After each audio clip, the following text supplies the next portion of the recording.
Harper Audio presents The Alchemist by Paulo Coelho. Read by Jeremy Irons.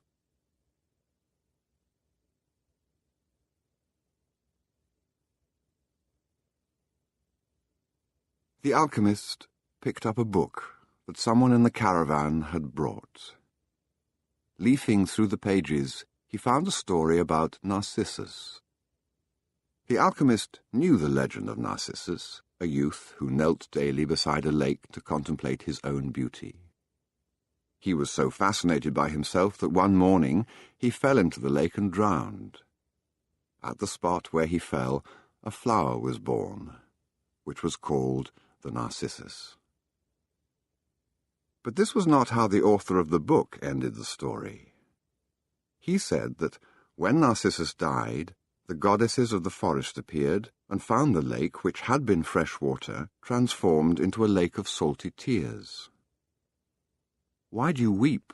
the goddesses asked. "I weep for Narcissus," the lake replied. "Ah, it is no surprise that you weep for Narcissus," they said, "for though we always pursued him in the forest, you alone could contemplate his beauty close at hand." "But was Narcissus beautiful?"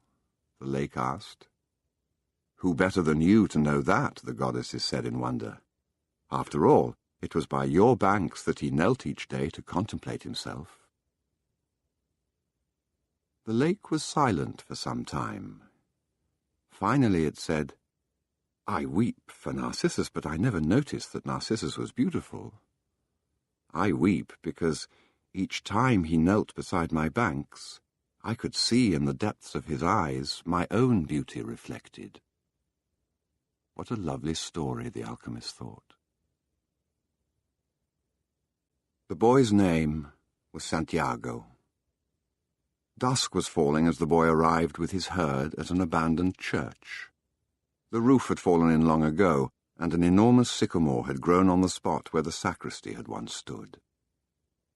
He decided to spend the night there. He saw to it that all the sheep entered through the ruined gate, and then laid some planks across it to prevent the flock from wandering away during the night. There were no wolves in the region, but once an animal had strayed during the night, and the boy had had to spend the entire next day searching for it. He swept the floor with his jacket and lay down, using the book he had just finished reading as a pillow. He told himself that he'd have to start reading thicker books. They lasted longer and made more comfortable pillows.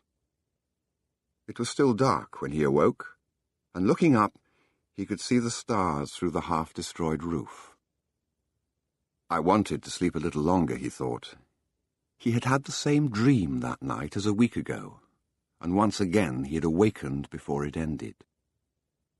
He arose and, taking up his crook, began to awaken the sheep that still slept. He'd noticed that as soon as he awoke, most of his animals also began to stir. It was as if some mysterious energy bound his life to that of the sheep, with whom he had spent the past 2 years, leading them through the countryside in search of food and water.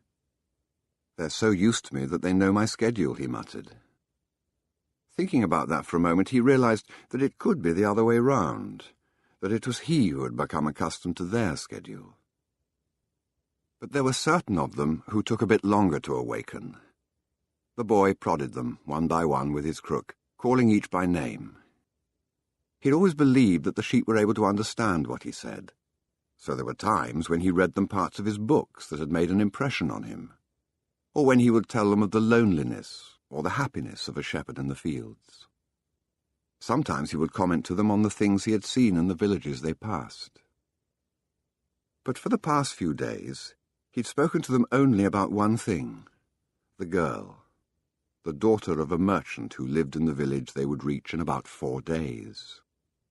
He'd been to the village only once the year before. The merchant was the proprietor of a dry goods shop, and he always demanded that the sheep be sheared in his presence, so that he would not be cheated. A friend had told the boy about the shop, and he'd taken his sheep there. "I need to sell some wool," the boy told the merchant. The shop was busy, and the man asked the shepherd to wait until the afternoon, so the boy sat on the steps of the shop and took a book from his bag. "I didn't know shepherds knew how to read," said a girl's voice behind him. The girl was typical of the region of Andalusia, with flowing black hair and eyes that vaguely recalled the Moorish conquerors. "Well, usually I learn more from my sheep than from books," he answered. During the 2 hours that they talked, she told him she was the merchant's daughter, and spoke of life in the village where each day was like all the others. The shepherd told her of the Andalusian countryside, and related the news from the other towns where he had stopped. It was a pleasant change from talking to his sheep. "How did you learn to read?" the girl asked at one point. "Like everybody learns," he said, "in school." "Well, if you know how to read, why are you just a shepherd?" The boy mumbled an answer that allowed him to avoid responding to her question. He was sure the girl would never understand. He went on telling stories about his travels, and her bright Moorish eyes went wide with fear and surprise. As the time passed, the boy found himself wishing that the day would never end, that her father would stay busy and keep him waiting for 3 days. He recognized that he was feeling something he had never experienced before, the desire to live in one place forever. With the girl with the raven hair, his days would never be the same again. But finally the merchant appeared, and asked the boy to shear 4 sheep. He paid for the wool, and asked the shepherd to come back the following year. And now it was only 4 days before he would be back in that same village. He was excited, and at the same time uneasy. Maybe the girl had already forgotten him. Lots of shepherds passed through, selling their wool. "It doesn't matter," he said to his sheep. "I know other girls in other places." But in his heart, he knew that it did matter. And he knew that shepherds, like seamen and like travelling salesmen, always found a town where there was someone who could make them forget the joys of carefree wandering. The day was dawning, and the shepherd urged his sheep in the direction of the sun. They never have to make any decisions, he thought. Maybe that's why they always stay close to me. The only things that concerned the sheep were food and water. As long as the boy knew how to find the best pastures in Andalusia, they would be his friends. Yes, their days were all the same, with the seemingly endless hours between sunrise and dusk, and they'd never read a book in their young lives, and didn't understand when the boy told them about the sights of the cities. They were content with just food and water, and in exchange they generously gave of their wool, their company, and once in a while, their meat. If I became a monster today, and decided to kill them one by one, they would become aware only after most of the flock had been slaughtered, thought the boy. They trust me, and they've forgotten how to rely on their own instincts, because I lead them to nourishment. The boy was surprised at his thoughts. Maybe the church, with the sycamore growing from within, had been haunted. It had caused him to have the same dream for a second time, and it was causing him to feel anger towards his faithful companions. He drank a bit from the wine that remained from his dinner of the night before, and he gathered his jacket closer to his body. He knew that a few hours from now, with the sun at its zenith, the heat would be so great that he would not be able to lead his flock across the fields. It was the time of day when all of Spain slept during the summer. The heat lasted until nightfall, and all that time he had to carry his jacket. But when he thought to complain about the burden of its weight, he remembered that because he had the jacket, he had withstood the cold of the dawn. We have to be prepared for change, he thought, and he was grateful for the jacket's weight and warmth. The jacket had a purpose, and so did the boy. His purpose in life was to travel, and after 2 years of walking the Andalusian terrain, he knew all the cities of the region. He was planning on this visit to explain to the girl how it was that a simple shepherd knew how to read, that he had attended a seminary until he was 16. His parents had wanted him to become a priest, and thereby a source of pride for a simple farm family. They had worked hard just to have food and water, like the sheep. He had studied Latin, Spanish, and theology. But ever since he had been a child, he had wanted to know the world, and this was much more important to him than knowing God and learning about man's sins. One afternoon, on a visit to his family, he had summoned up the courage to tell his father that he didn't want to become a priest, that he wanted to travel. "People from all over the world have passed through this village, son," said his father. "They come in search of new things, but when they leave, they're basically the same people they were when they arrived. They climb the mountain to see the castle, and they wind up thinking that the past was better than what we have now. They have blonde hair or dark skin, but basically they're the same as the people who live right here." "But I'd like to see the castles in the towns where they live," the boy explained. "Those people, when they see our land, say they would like to live here forever," his father continued. "Well, I'd like to see their land and see how they live," said his son. "People who come here have a lot of money to spend, so they can afford to travel," his father said. "Amongst us, the only ones who travel are the shepherds." "Well then, I'll be a shepherd." His father said no more. The next day, he gave his son a pouch that held 3 ancient Spanish gold coins. "I found these one day in the fields. I wanted them to be a part of your inheritance. But use them to buy your flock.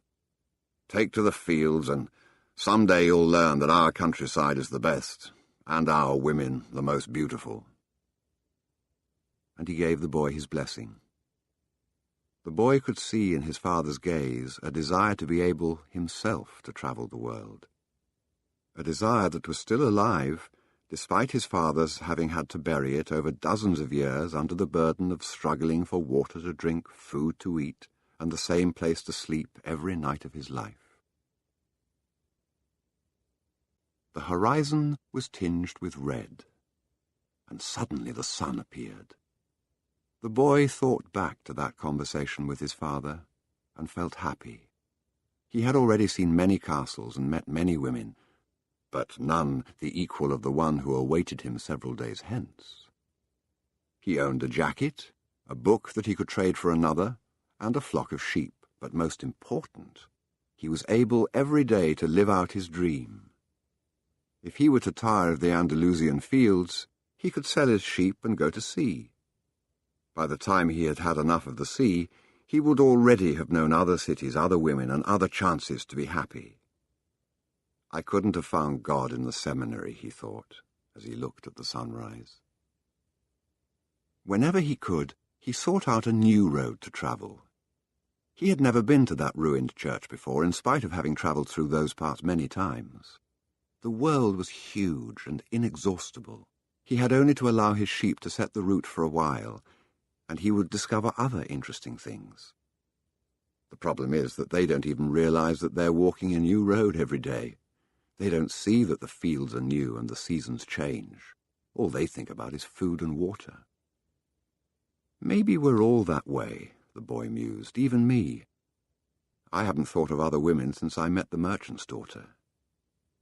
Looking at the sun, he calculated that he would reach Tarifa before midday. There he could exchange his book for a thicker one, fill his wine bottle, shave, and have a haircut. He had to prepare himself for his meeting with the girl, and he didn't want to think about the possibility that some other shepherd with a larger flock of sheep had arrived there before him and asked for her hand. "It's the possibility of having a dream come true that makes life interesting," he thought, as he looked again at the position of the sun and hurried his pace. He had suddenly remembered that, in Tarifa, there was an old woman who interpreted dreams. The old woman led the boy to a room at the back of her house. It was separated from her living room by a curtain of coloured beads. The room's furnishings consisted of a table, an image of the Sacred Heart of Jesus, and 2 chairs. The woman sat down and told him to be seated as well. Then she took both of his hands in hers and began quietly to pray. It sounded like a gypsy prayer. The boy had already had experience on the road with gypsies. They also travelled, but they had no flocks of sheep. People said that gypsies spent their lives tricking others. It was also said that they had a pact with the devil, and that they kidnapped children, and taking them away to their mysterious camps made them their slaves. As a child, the boy had always been frightened to death that he would be captured by gypsies, and this childhood fear returned when the old woman took his hands in hers. But she has the Sacred Heart of Jesus there, he thought, trying to reassure himself. He didn't want his hand to begin trembling, showing the old woman that he was fearful. He recited an Our Father silently. "Very interesting," said the woman, never taking her eyes from the boy's hands. And then she fell silent. The boy was becoming nervous. His hands began to tremble, and the woman sensed it. He quickly pulled his hands away. "I didn't come here to have you read my palm," he said, already regretting having come. He thought for a moment that it would be better to pay her fee and leave without learning a thing, that he was giving too much importance to his recurrent dream. "You came so you could learn about your dreams," said the old woman, "and dreams are the language of God. When he speaks in our language, I can interpret what he has said, but if he speaks in the language of the soul, it is only you who can understand. But whichever it is, I'm going to charge you for the consultation." Another trick, the boy thought. But he decided to take a chance. A shepherd always takes his chances with wolves and with drought, and that's what makes a shepherd's life exciting. "I've had the same dream twice," he said. "I dreamed that I was in a field with my sheep, when a child appeared and began to play with the animals. I don't like people to do that because the sheep are afraid of strangers. But children always seem to be able to play with them without frightening them. I don't know why. I don't know how animals know the age of human beings." "Tell me more about your dream," said the woman. "I have to get back to my cooking, and since you don't have much money, I can't give you a lot of time." "Well, the child went on playing with my sheep for quite a while," continued the boy, a bit upset. "And suddenly the child took me by both hands and transported me to the Egyptian pyramids." He paused for a moment to see if the woman knew what the Egyptian pyramids were, but she said nothing. Then, at the Egyptian pyramids, he said the last three words slowly, so that the old woman would understand. "The child said to me, 'If you come here, you will find a hidden treasure.' And just as she was about to show me the exact location, I woke up, both times." The woman was silent for some time. Then she again took his hands and studied them carefully. "I'm not going to charge you anything now," she said, "but I want 1/10 of the treasure, if you find it." The boy laughed, out of happiness. He was going to be able to save the little money he had because of a dream about hidden treasure. "Well, interpret the dream," he said. "First, swear to me. Swear you will give me 1/10 of your treasure in exchange for what I am going to tell you." The shepherd swore that he would. The old woman asked him to swear again while looking at the image of the Sacred Heart of Jesus. "It's a dream in the language of the world," she said. "I can interpret it, but the interpretation is very difficult. That's why I feel that I deserve a part of what you find. And this is my interpretation. You must go to the pyramids in Egypt.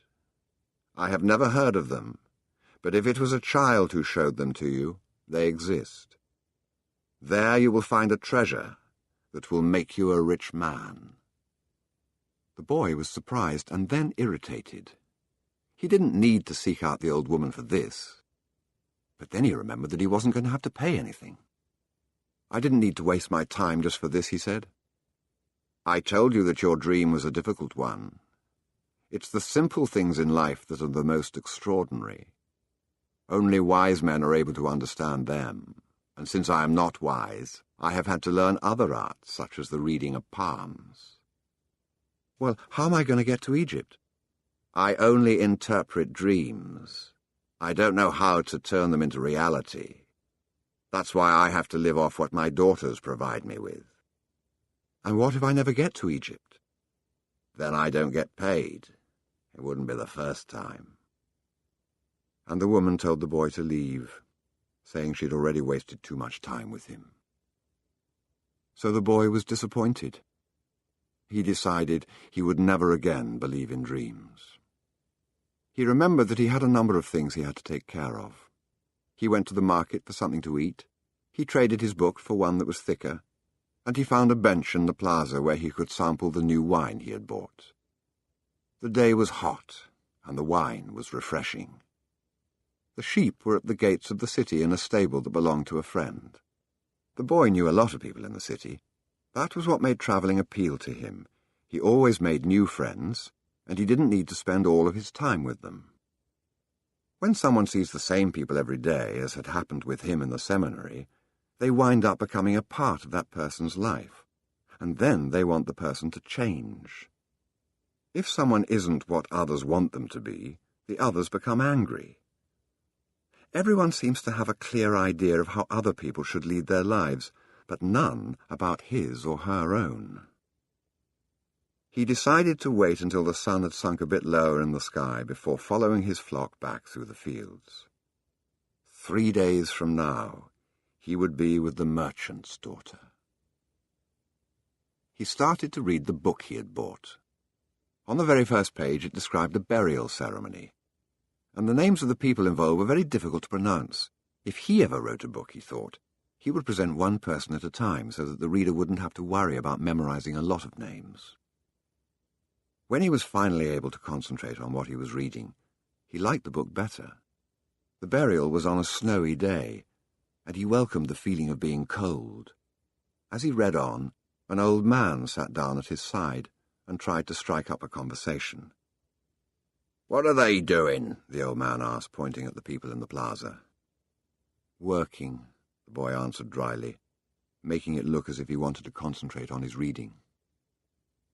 Actually, he was thinking about shearing his sheep in front of the merchant's daughter, so that she could see that he was someone who was capable of doing difficult things. He had already imagined the scene many times. Every time the girl became fascinated when he explained that the sheep had to be sheared from back to front.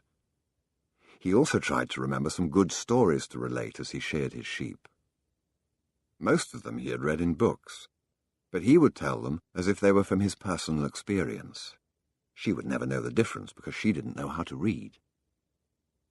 Meanwhile, the old man persisted in his attempt to strike up a conversation. He said he was tired and thirsty, and asked if he might have a sip of the boy's wine. The boy offered his bottle, hoping that the old man would leave him alone. But the old man wanted to talk, and he asked the boy what book he was reading. The boy was tempted to be rude and moved to another bench, but his father had taught him to be respectful of the elderly. So he held out the book to the man for 2 reasons. First, that he himself wasn't sure how to pronounce the title, and second, that if the old man didn't know how to read, he would probably feel ashamed and decide of his own accord to change benches. Said the old man, looking at all sides of the book, as if it were some strange object. "This is an important book, but it's really irritating." The boy was shocked. The old man knew how to read, and had already read the book. And if the book was irritating, as the old man had said, the boy still had time to change it for another. "It's a book that says the same thing almost all the other books in the world say," continued the old man. "It describes people's inability to choose their own personal legends. And it ends up saying that everyone believes the world's greatest lie." "What's the world's greatest lie?" the boy asked, completely surprised. "It's this, that at a certain point in our lives we lose control of what's happening to us, and our lives become controlled by fate. That's the world's greatest lie." "That's never happened to me," the boy said. "They wanted me to be a priest, but I decided to become a shepherd." "Much better," said the old man, "because you really like to travel." "He knew what I was thinking," the boy said to himself. The old man, meanwhile, was leafing through the book without seeming to want to return it at all. The boy noticed that the man's clothing was strange. He looked like an Arab, which was not unusual in those parts. Africa was only a few hours from Tarifa. One only had to cross the narrow straits by boat. Arabs often appeared in the city, shopping and chanting their strange prayers several times a day. "Where are you from?" the boy asked. "From many places." No one can be from many places, the boy said. I'm a shepherd, and I've been to many places, but I come from only one place. From a city near an ancient castle. That's where I was born. Well then, we could say that I was born in Salem. The boy didn't know where Salem was, but he didn't want to ask, fearing that he would appear ignorant. He looked at the people in the plaza for a while. They were coming and going, and all of them seemed to be very busy. So, what is Salem like? He asked, trying to get some sort of clue. It's like it always has been. No clue yet. But he knew that Salem wasn't in Andalusia. If it were, he would already have heard of it. And, what do you do in Salem? He insisted. What do I do in Salem? The old man laughed. Well, I'm the king of Salem.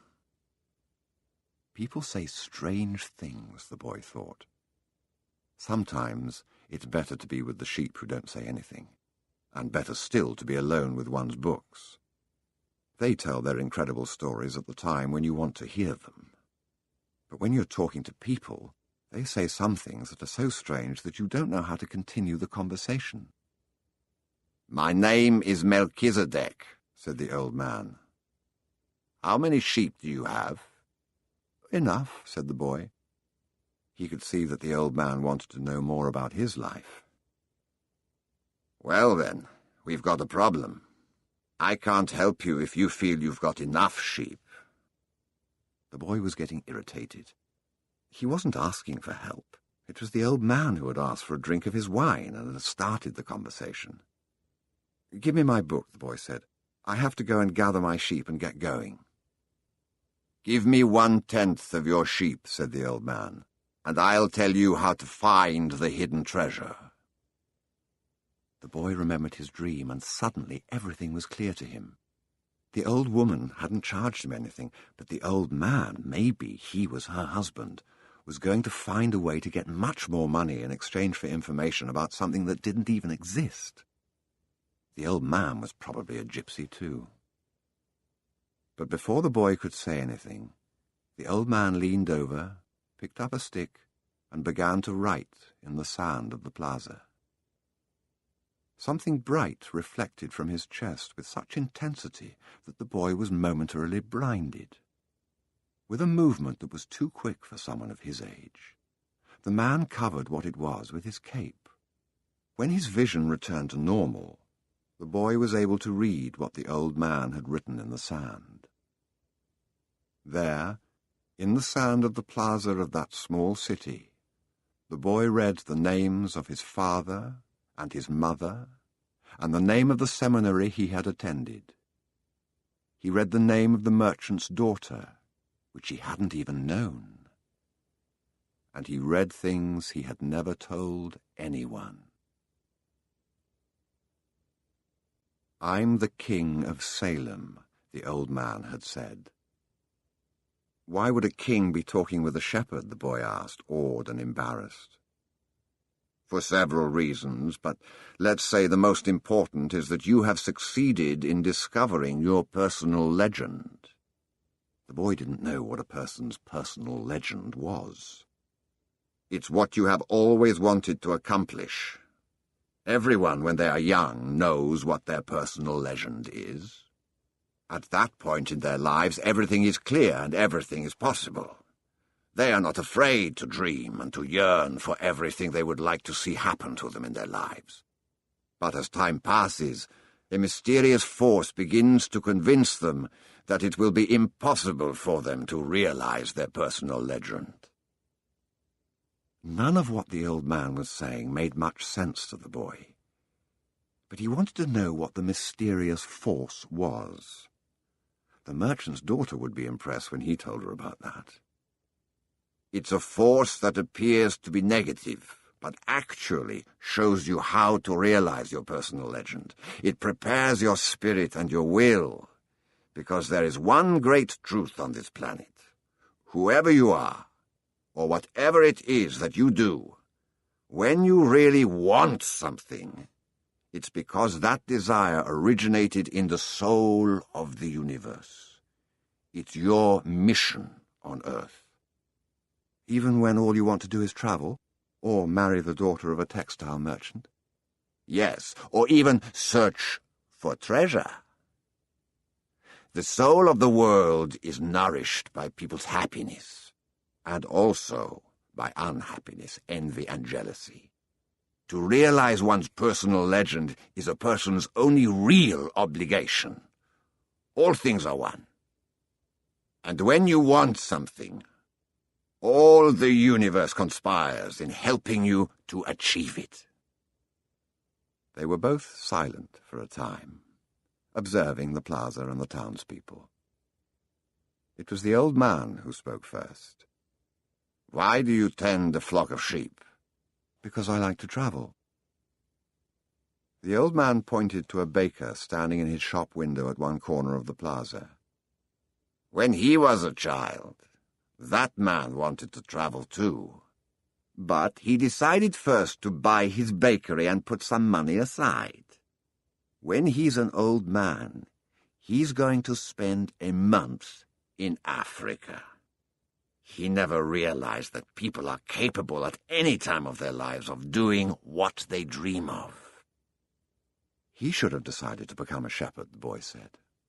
"Well, he thought about that," the old man said. "But bakers are more important people than shepherds. Bakers have homes, while shepherds sleep out in the open. Parents would rather see their children marry bakers than shepherds." The boy felt a pang in his heart, thinking about the merchant's daughter. There was surely a baker in her town. The old man continued, "In the long run, what people think about shepherds and bakers becomes more important for them than their own personal legends." The old man leafed through the book and fell to reading a page he came to. The boy waited, and then interrupted the old man just as he himself had been interrupted. "Why are you telling me all this?"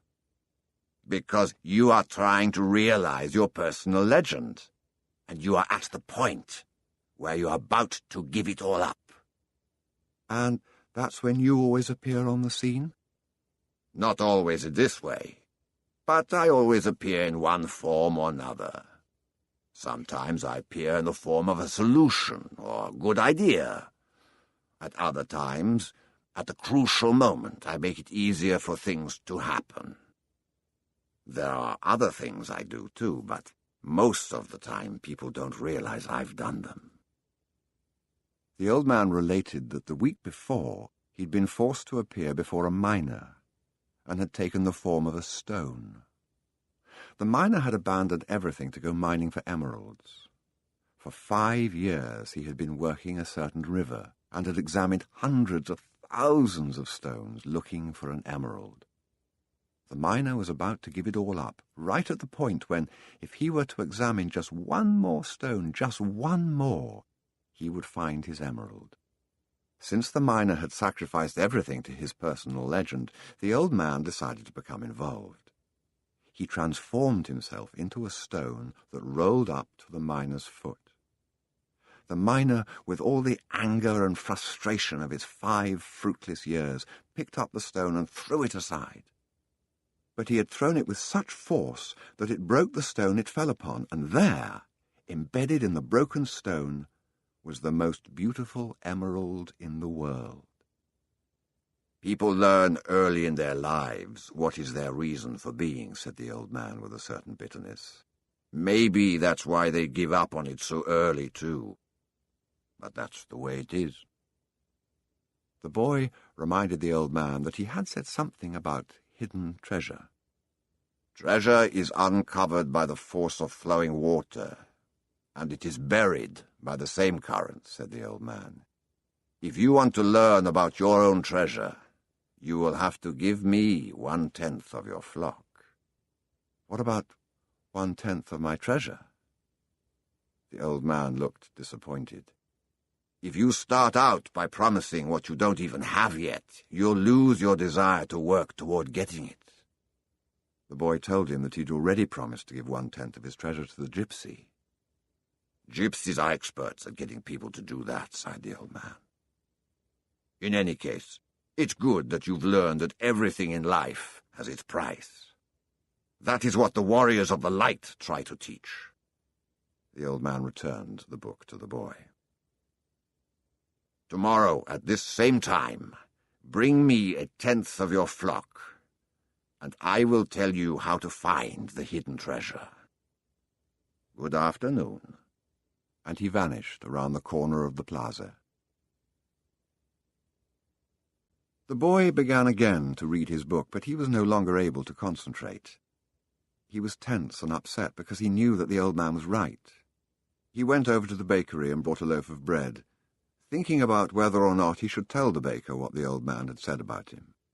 Sometimes it's better to leave things as they are, he thought to himself, and decided to say nothing.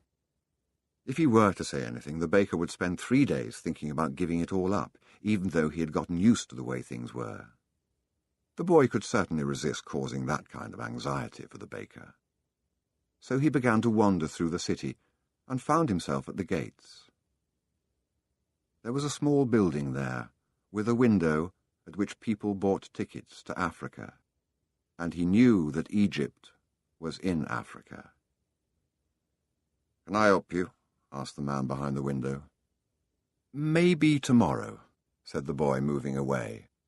If he sold just one of his sheep, he'd have enough to get to the other shore of the strait. The idea frightened him. "Another dreamer," said the ticket seller to his assistant, watching the boy walk away. "He doesn't have enough money to travel." While standing at the ticket window, the boy had remembered his flock and decided that he should go back to being a shepherd. In 2 years he had learned everything about shepherding. He knew how to shear sheep, how to care for pregnant ewes, and how to protect the sheep from wolves. He knew all the fields and pastures of Andalusia, and he knew what was the fair price for every one of his animals. He decided to return to his friend's stable by the longest route possible. As he walked past the city's castle, he interrupted his return and climbed the stone ramp that led to the top of the wall. From there, he could see Africa in the distance. Someone had once told him that it was from there that the Moors had come, to occupy all of Spain. He could see almost the entire city from where he sat, including the plaza where he had talked with the old man. Curse the moment I met that old man, he thought. He had come to the town only to find a woman who could interpret his dream. Neither the woman nor the old man were at all impressed by the fact that he was a shepherd.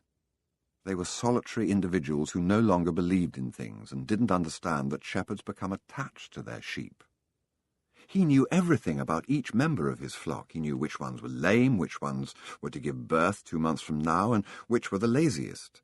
He knew how to shear them, how to slaughter them. If he ever decided to leave them, they would suffer. The wind began to pick up. He knew that wind. People called it the Levanter, because on it the Moors had come from the Levant, at the eastern end of the Mediterranean. The Levanter increased in intensity. Here I am, between my flock and my treasure, the boy thought. He had to choose between something he had become accustomed to and something he wanted to have. There was also the merchant's daughter, but she wasn't as important as his flock, because she didn't depend on him. Maybe she didn't even remember him. He was sure that it made no difference to her on which day he appeared. For her, every day was the same. And when each day is the same as the next, it's because people fail to recognize the good things that happen in their lives every day the sun rises. I left my father, my mother, and the town castle behind. They've gotten used to my being away, and so have I. The sheep will get used to my not being there too, the boy thought. From where he sat, he could observe the plaza. People continued to come and go from the baker's shop. A young couple sat on the bench where he had talked with the old man, and they kissed. That baker, he said to himself without completing the thought.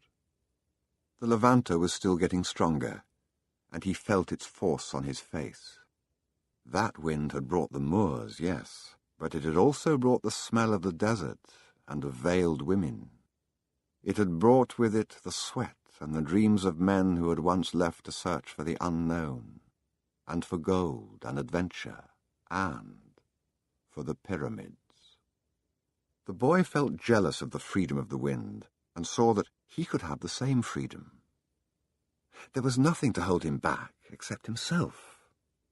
The sheep, the merchant's daughter, and the fields of Andalusia were only steps along the way to his personal legend. The next day, the boy met the old man at noon. He brought 6 sheep with him. "I'm surprised," the boy said. "My friend bought all the other sheep immediately. He said that he'd always dreamed of being a shepherd, and that it was a good omen." "That's the way it always is," said the old man. "It's called the principle of favorability. When you play cards the first time, you're almost sure to win. Beginner's luck." "Why is that?" "Because there's a force that wants you to realize your personal legend. It whets your appetite with a taste of success." Then the old man began to inspect the sheep, and he saw that one was lame. The boy explained that it wasn't important, since that sheep was the most intelligent of the flock and produced the most wool. "Where is the treasure?" he asked. "It's in Egypt, near the pyramids." The boy was startled. The old woman had said the same thing, but she hadn't charged him anything. "In order to find the treasure, you will have to follow the omens. God has prepared a path for everyone to follow. You just have to read the omens that he left for you." Before the boy could reply, a butterfly appeared and fluttered between him and the old man. He remembered something his grandfather had once told him, that butterflies were a good omen, like crickets and like expectations, like lizards and 4-leaf clovers. "That's right," said the old man, able to read the boy's thoughts. "Just as your grandfather taught you, these are good omens." The old man opened his cape, and the boy was struck by what he saw. The old man wore a breastplate of heavy gold, covered with precious stones. The boy recalled the brilliance he had noticed on the previous day. He really was a king. He must be disguised to avoid encounters with thieves. "Take these," said the old man, holding out a white stone and a black stone that had been embedded at the center of the breastplate. "They are called Urim and Thummim. The black signifies yes, the white no. When you are unable to read the omens, they will help you to do so. Always ask an objective question. But if you can, try to make your own decisions. The treasure is at the pyramids, that you already know. But I had to insist on the payment of 6 sheep, because I helped you make the decision." The boy put the stones in his pouch. From then on, he would make his own decisions. "Don't forget that everything you deal with is only one thing and nothing else, and don't forget the language of omens, and above all, don't forget to follow your personal legend through to its conclusion. But before you go, I want to tell you a little story. A certain shopkeeper sent his son to learn about the secret of happiness from the wisest man in the world. The lad wandered through the desert for 40 days and finally came upon a beautiful castle high atop a mountain. It was there that the wise man lived. Rather than finding a saintly man, though, our hero, on entering the main room of the castle, saw a hive of activity. Tradesmen came and went, people were conversing in the corners, a small orchestra was playing soft music, and there was a table covered with platters of the most delicious food in that part of the world. The wise man conversed with everyone, and the boy had to wait for 2 hours before it was his turn to be given the man's attention. The wise man listened attentively to the boy's explanation of why he had come, but told him that he didn't have time just then to explain the secret of happiness. He suggested that the boy look around the palace and return in 2 hours. "Meanwhile, I want to ask you to do something," said the wise man, handing the boy a teaspoon that held 2 drops of oil. As you wander around, carry this spoon with you, without allowing the oil to spill." The boy began climbing and descending the many stairways of the palace, keeping his eyes fixed on the spoon. After 2 hours, he returned to the room where the wise man was. "Well," asked the wise man, "did you see the Persian tapestries that are hanging in my dining hall? Did you see the garden that it took the master gardener 10 years to create? Did you notice the beautiful parchments in my library?" The boy was embarrassed, and confessed that he had observed nothing. His only concern had been not to spill the oil that the wise man had entrusted to him. "Then go back and observe the marvels of my world," said the wise man. "You cannot trust a man if you don't know his house." Relieved, the boy picked up the spoon and returned to his exploration of the palace, this time observing all the works of art on the ceilings and the walls. He saw the gardens, the mountains all around him, the beauty of the flowers, and the taste with which everything had been selected. Upon returning to the wise man, he related in detail everything he had seen. "But where are the drops of oil I entrusted to you?" asked the wise man. Looking down at the spoon he held, the boy saw that the oil was gone. "Well, there is only one piece of advice I can give you," said the wisest of wise men. "The secret of happiness is to see all the marvels of the world, and never to forget the drops of oil on the spoon." The shepherd said nothing. He had understood the story the old king had told him. A shepherd may like to travel, but he should never forget about his sheep. The old man looked at the boy, and with his hands held together, made several strange gestures over the boy's head. Then, taking his sheep, he walked away. At the highest point in Tarifa, there's an old fort built by the Moors. From atop its walls one can catch a glimpse of Africa. Melchizedek, the king of Salem, sat on the wall of the fort that afternoon and felt the Levanter blowing in his face. The sheep fidgeted nearby, uneasy with their new owner, and excited by so much change. All they wanted was food and water. Melchizedek watched a small ship that was ploughing its way out of the port. He would never again see the boy, just as he had never seen Abraham again after having charged him his 1/10 fee. That was his work. The gods should not have desires, because they don't have personal legends. But the king of Salem hoped desperately that the boy would be successful. "It's too bad that he's quickly going to forget my name," he thought. "I should have repeated it to him. Then when he spoke about me, he would say that I am Melchizedek, the king of Salem." He looked to the skies, feeling a bit abashed, and said, "I know it's the vanity of vanities, as you said, my lord, but an old king sometimes has to take some pride in himself."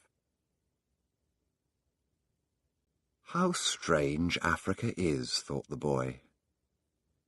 He was sitting in a bar, very much like the other bars he had seen along the narrow streets of Tangier. Some men were smoking from a gigantic pipe that they passed from one to the other. In just a few hours he had seen men walking hand in hand, women with their faces covered, and priests that climbed to the tops of towers and chanted, and everyone about him went to their knees and placed their foreheads on the ground. A practice of infidels, he said to himself. As a child in church, he had always looked at the image of Saint Santiago Matamoros on his white horse, his sword unsheathed, and figures such as these kneeling at his feet. The boy felt ill and terribly alone. The infidels had an evil look about them. Besides this, in the rush of his travels, he had forgotten a detail, just one detail, which could keep him from his treasure for a long time. Only Arabic was spoken in this country. The owner of the bar approached him, and the boy pointed to a drink that had been served at the next table. It turned out to be a bitter tea. The boy preferred wine. But he didn't need to worry about that right now. What he had to be concerned about was his treasure, and how he was going to go about getting it. The sale of his sheep had left him with enough money in his pouch, and the boy knew that in money there was magic. Whoever has money is never really alone. Before long, maybe in just a few days, he would be at the pyramids. An old man with a breastplate of gold wouldn't have lied just to acquire 6 sheep.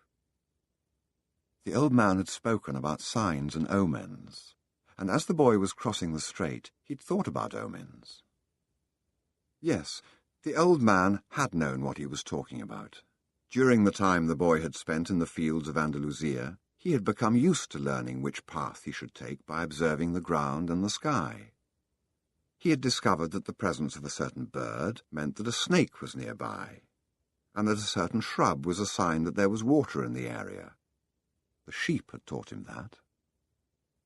If God leads the sheep so well, he will also lead a man, he thought, and that made him feel better.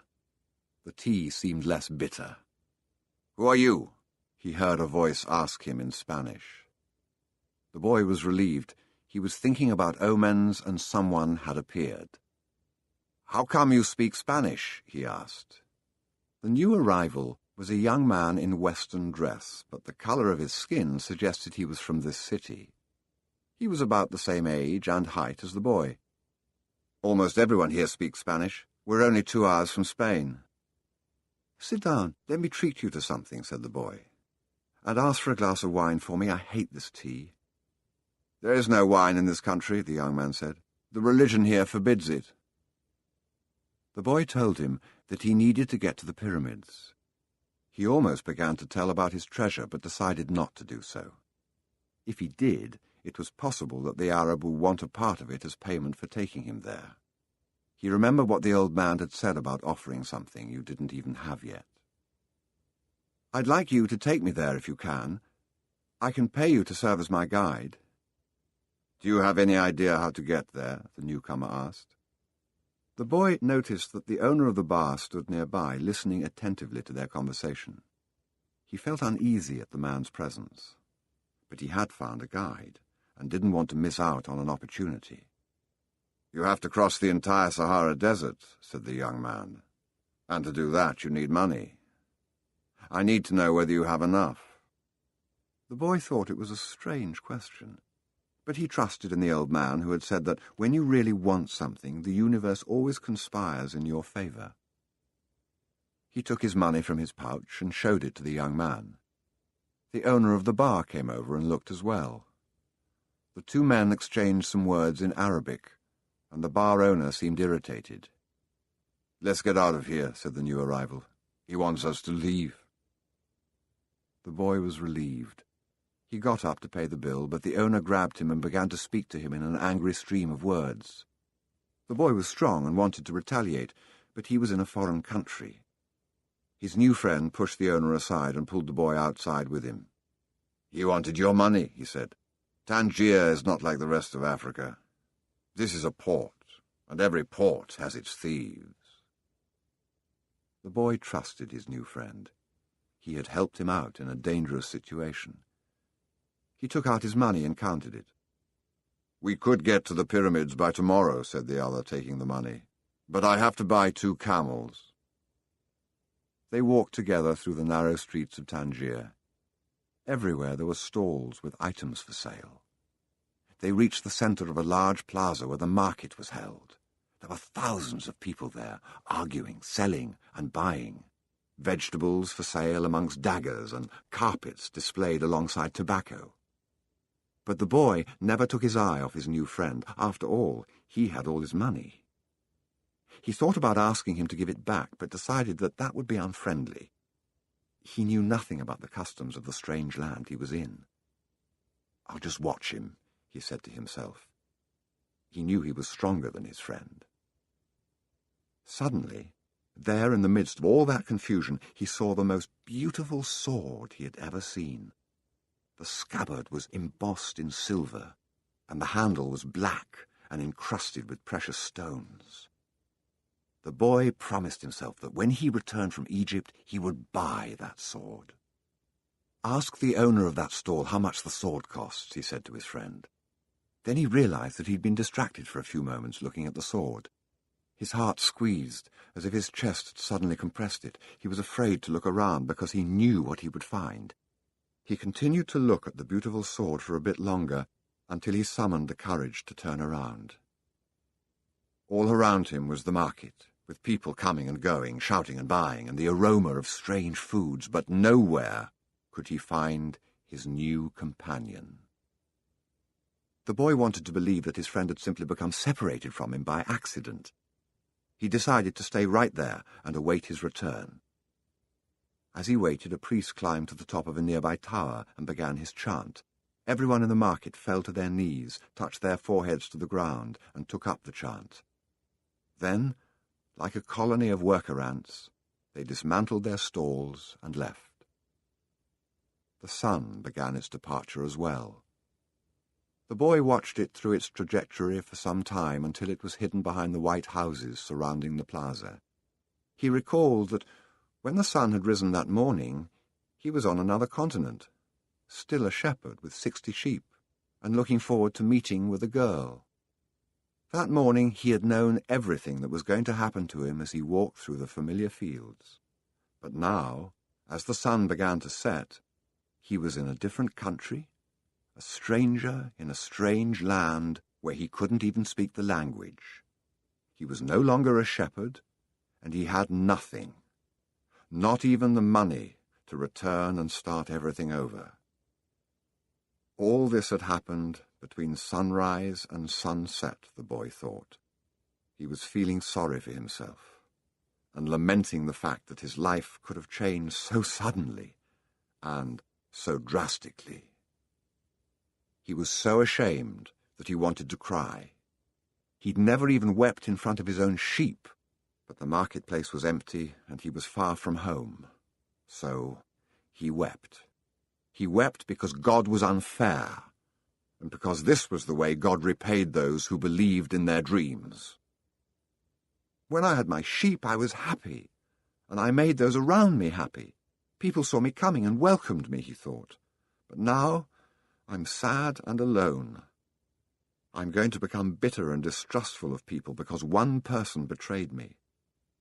I'm going to hate those who have found their treasure because I never found mine. And I'm going to hold on to what little I have because I'm too insignificant to conquer the world. He opened his pouch to see what was left of his possessions. Maybe there was a bit left of the sandwich he'd eaten on the ship. But all he found was the heavy book, his jacket, and the 2 stones the old man had given him. As he looked at the stones, he felt relieved for some reason. He had exchanged 6 sheep for 2 precious stones that had been taken from a gold breastplate. He could sell the stones and buy a return ticket. But this time I'll be smarter, the boy thought, removing them from the pouch so he could put them in his pocket. This was a port town, and the only truthful thing his friend had told him was that port towns are full of thieves. Now he understood why the owner of the bar had been so upset. He was trying to tell him not to trust that man. I'm like everyone else. I see the world in terms of what I would like to see happen, not what actually does. He ran his fingers slowly over the stones, sensing their temperature and feeling their surfaces. They were his treasure. Just handling them made him feel better. They reminded him of the old man. When you want something, all the universe conspires in helping you to achieve it, he had said. The boy was trying to understand the truth of what the old man had said. There he was in the empty marketplace, without a cent to his name, and with not a sheep to guard through the night. But the stones were proof that he had met with a king who knew of the boy's past. They're called Urim and Thummim, and they can help you to read the omens. The boy put the stones back in the pouch and decided to do an experiment.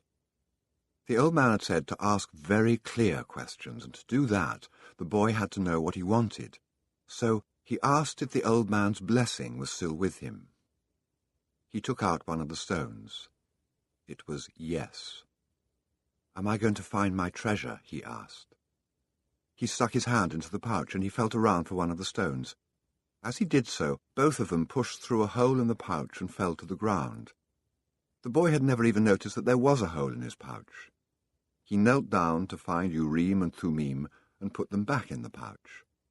But as he saw them lying there on the ground, another phrase came to his mind. "Learn to recognize omens and follow them," the old king had said. An omen? The boy smiled to himself. He picked up the 2 stones and put them back in his pouch. He didn't consider mending the hole. The stones could fall through any time they wanted. He had learned that there were certain things one shouldn't ask about, so as not to flee from one's own personal legend. "I promised that I would make my own decisions," he said to himself.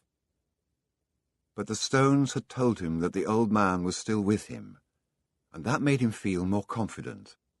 He looked around at the empty plaza again, feeling less desperate than before. This wasn't a strange place. It was a new one. After all, what he had always wanted was just that, to know new places. Even if he never got to the pyramids, he'd already travelled farther than any shepherd he knew. Oh, if only they knew how different things are, just 2 hours by ship from where they are, he thought. Although his new world at the moment was just an empty marketplace, he had already seen it when it was teeming with life, and he would never forget it. He remembered the sword. It hurt him a bit to think about it, but he'd never seen one like it before. As he mused about these things, he realized that he had to choose between thinking of himself as the poor victim of a thief and as an adventurer in quest of his treasure. "I'm an adventurer, looking for treasure," he said to himself. He was shaken into wakefulness by someone. He'd fallen asleep in the middle of the marketplace, and life in the plaza was about to resume. Looking around, he saw his sheep and then realized that he was in a new world. But instead of being saddened, he was happy. He no longer had to seek out food and water for the sheep. He could go in search of his treasure instead. He had not a cent in his pocket, but he had faith. He had decided the night before that he would be as much an adventurer as the ones he had admired in books. He walked slowly through the marketplace. The merchants were assembling their stalls, and the boy helped a candy seller to do his. The candy seller had a smile on his face. He was happy, aware of what his life was about, and ready to begin a day's work. His smile reminded the boy of the old man, the mysterious old king he had met. This candy merchant isn't making candy so that later he can travel or marry a shopkeeper's daughter. He's doing it because it's what he wants to do, thought the boy. He realized that he could do the same thing the old man had done, sense whether a person was near to or far from his personal legend, just by looking at them. It's easy, and yet I've never done it before, he thought. When the stall was assembled, the candy seller offered the boy the first sweet he had made for the day. The boy thanked him, ate it, and went on his way. When he'd gone only a short distance, he realized that, while they were erecting the stall, one of them had spoken Arabic and the other Spanish, and they had understood each other perfectly well. There must be a language that doesn't depend on words, the boy thought. I've already had that experience with my sheep, and now it's happening with people. He was learning a lot of new things. Some of them were things that he had already experienced and weren't really new, but that he had never perceived before. And he hadn't perceived them because he had become accustomed to them. He realized, if I can learn to understand this language without words, I can learn to understand the world. Relaxed and unhurried, he resolved that he would walk through the narrow streets of Tangier.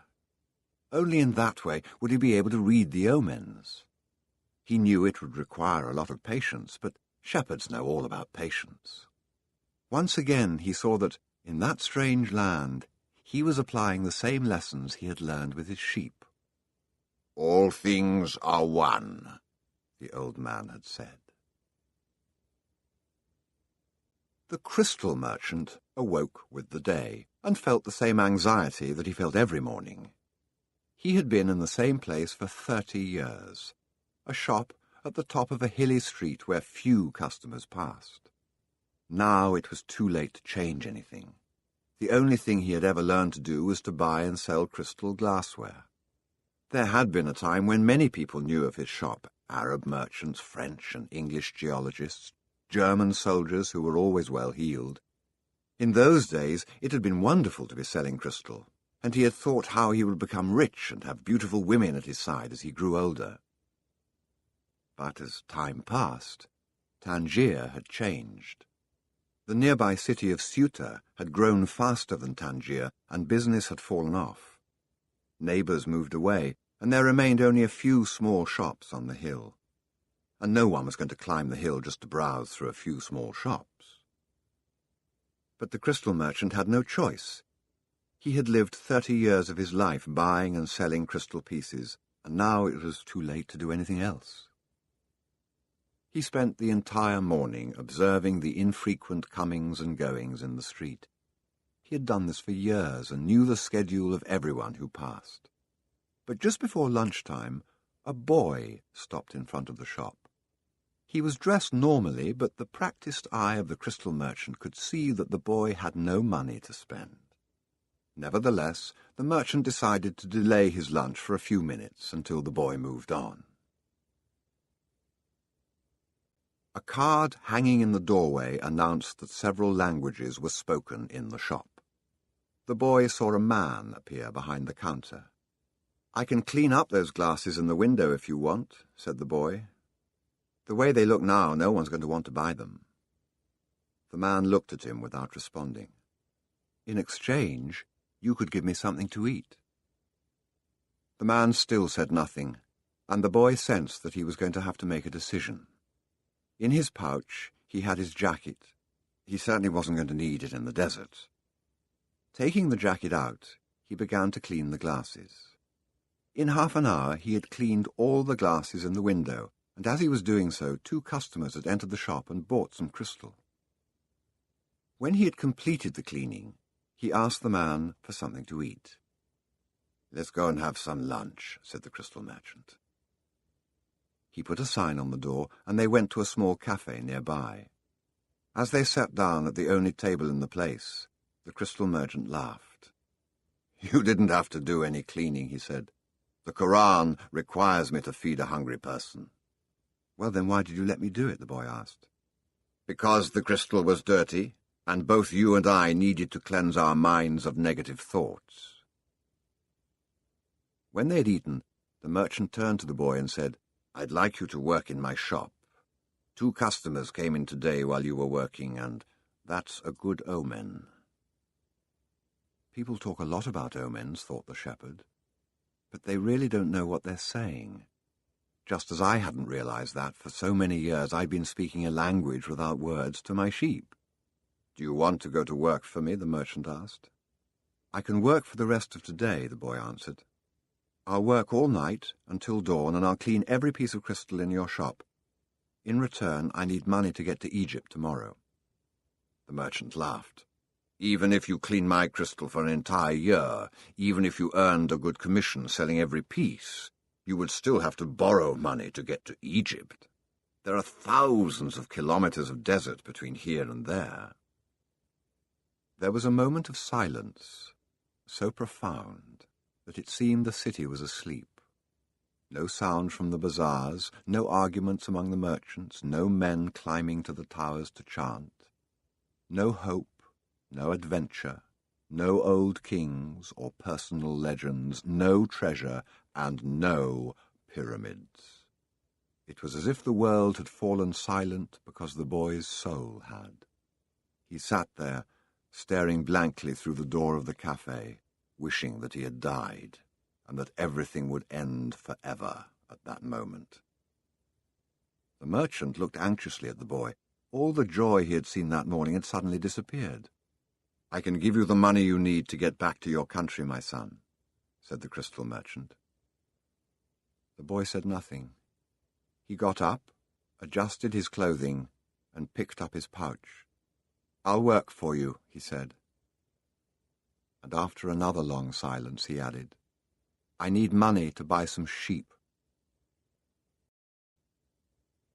The boy had been working for the crystal merchant for almost a month, and he could see that it wasn't exactly the kind of job that would make him happy. The merchant spent the entire day mumbling behind the counter, telling the boy to be careful with the pieces and not to break anything. But he stayed with the job because the merchant, although he was an old grouch, treated him fairly. The boy received a good commission for each piece he sold, and had already been able to put some money aside. That morning he had done some calculating. If he continued to work every day as he had been, he would need a whole year to be able to buy some sheep. "I'd like to build a display case for the crystal," the boy said to the merchant. "We could place it outside and attract those people who pass at the bottom of the hill." "Well, I've never had one before," the merchant answered. "People will pass by and bump into it and pieces will be broken." "Well, when I took my sheep through the fields, some of them might have died if we had come upon a snake, but that's the way life is with sheep and with shepherds." The merchant turned to a customer who wanted 3 crystal glasses. He was selling better than ever, as if time had turned back to the old days when the street had been one of Tangier's major attractions. "Business has really improved," he said to the boy after the customer had left. "I'm doing much better, and soon you'll be able to return to your sheep. Why ask more out of life?" "Because we have to respond to omens," the boy said, almost without meaning to. Then he regretted what he had said, because the merchant had never met the king. "It's called the principle of favorability, beginner's luck. Because life wants you to achieve your personal legend," the old king had said. But the merchant understood what the boy had said. The boy's very presence in the shop was an omen, and as time passed and money was pouring into the cash drawer, he had no regrets about having hired the boy. The boy was being paid more money than he deserved because the merchant, thinking that sales wouldn't amount to much, had offered the boy a high commission rate. He had assumed he would soon return to his sheep. "Why did you want to get to the pyramids?" he asked, to get away from the business of the display. "Because I've always heard about them," the boy answered, saying nothing about his dream. The treasure was now nothing but a painful memory, and he tried to avoid thinking about it. "I don't know anyone here who would want to cross the desert just to see the pyramids," said the merchant. "They're just a pile of stones. You could build one in your own backyard." "You've never had dreams of travel?" said the boy, turning to wait on a customer who had entered the shop. 2 days later, the merchant spoke to the boy about the display. "I don't much like change," he said. "You and I aren't like Hassan, that rich merchant. If he makes a buying mistake, it doesn't affect him much. But we two have to live with our mistakes." That's true enough, the boy thought ruefully. "Why did you think we should have a display?" "I want to get back to my sheep faster. We have to take advantage when luck is on our side and do as much to help it as it's doing to help us. It's called the principle of favorability, or beginner's luck." The merchant was silent for a few moments. Then he said, "The Prophet gave us the Quran and left us just 5 obligations to satisfy during our lives. The most important is to believe only in the one true God. The others are to pray 5 times a day, fast during Ramadan, and be charitable to the poor." He stopped there. His eyes filled with tears as he spoke of the Prophet. He was a devout man, and even with all his impatience, he wanted to live his life in accordance with Muslim law. "What's the 5th obligation?" the boy asked. 2 days ago you said that I had never dreamed of travel," the merchant answered. "The 5th obligation of every Muslim is a pilgrimage. We are obliged at least once in our lives to visit the holy city of Mecca. Mecca is a lot further away than the pyramids. When I was young, all I wanted to do was to put together enough money to start this shop. I thought that someday I'd be rich and could go to Mecca. I began to make some money, but I could never bring myself to leave someone in charge of the shop. The crystals are delicate things. At the same time, people were passing my shop all the time, heading for Mecca. Some of them were rich pilgrims travelling in caravans with servants and camels, but Most of the people making the pilgrimage were poorer than I. All who went there were happy at having done so. They placed the symbols of the pilgrimage on the doors of their houses. One of them, a cobbler who made his living mending boots, said that he had travelled almost a year through the desert, but that he got more tired when he had to walk through the streets of Tangier buying his leather. "Well, why don't you go to Mecca now?" asked the boy. "Because it's the thought of Mecca that keeps me alive. That's what helps me face these days that are all the same, these mute crystals on the shelves and lunch and dinner at that same horrible cafe. I'm afraid that if my dream is realized, I'll have no reason to go on living. You dream about your sheep and the pyramids, but you're different from me because you want to realize your dreams. I just want to dream about Mecca. I've already imagined 1,000 times crossing the desert, arriving at the plaza of the sacred stone, the 7 times I walk around it before allowing myself to touch it. I've already imagined the people who would be at my side, and those in front of me, and the conversations and prayers we would share. But I'm afraid that it would all be a disappointment. So I prefer just to dream about it." That day, the merchant gave the boy permission to build the display.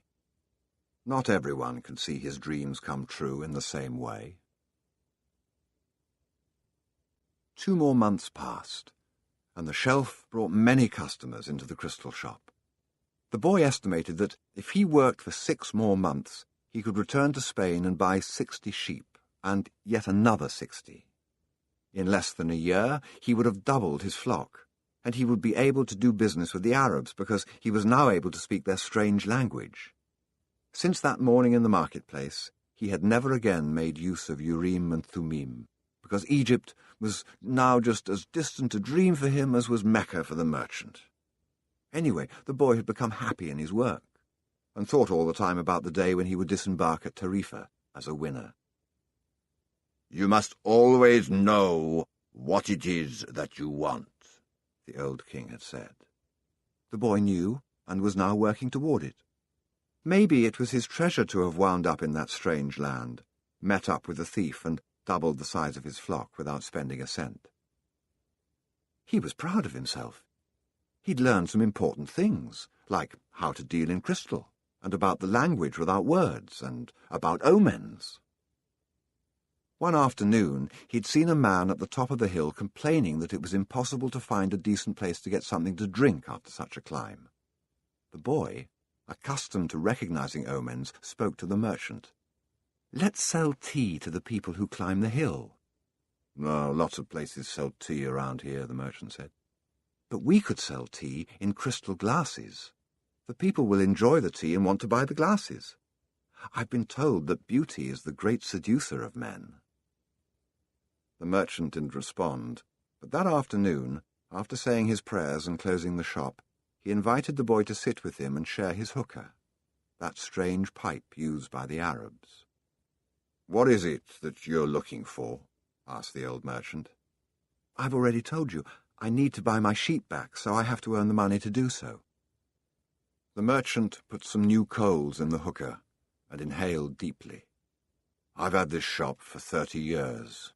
I know good crystal from bad, and everything else there is to know about crystal. I know its dimensions and how it behaves.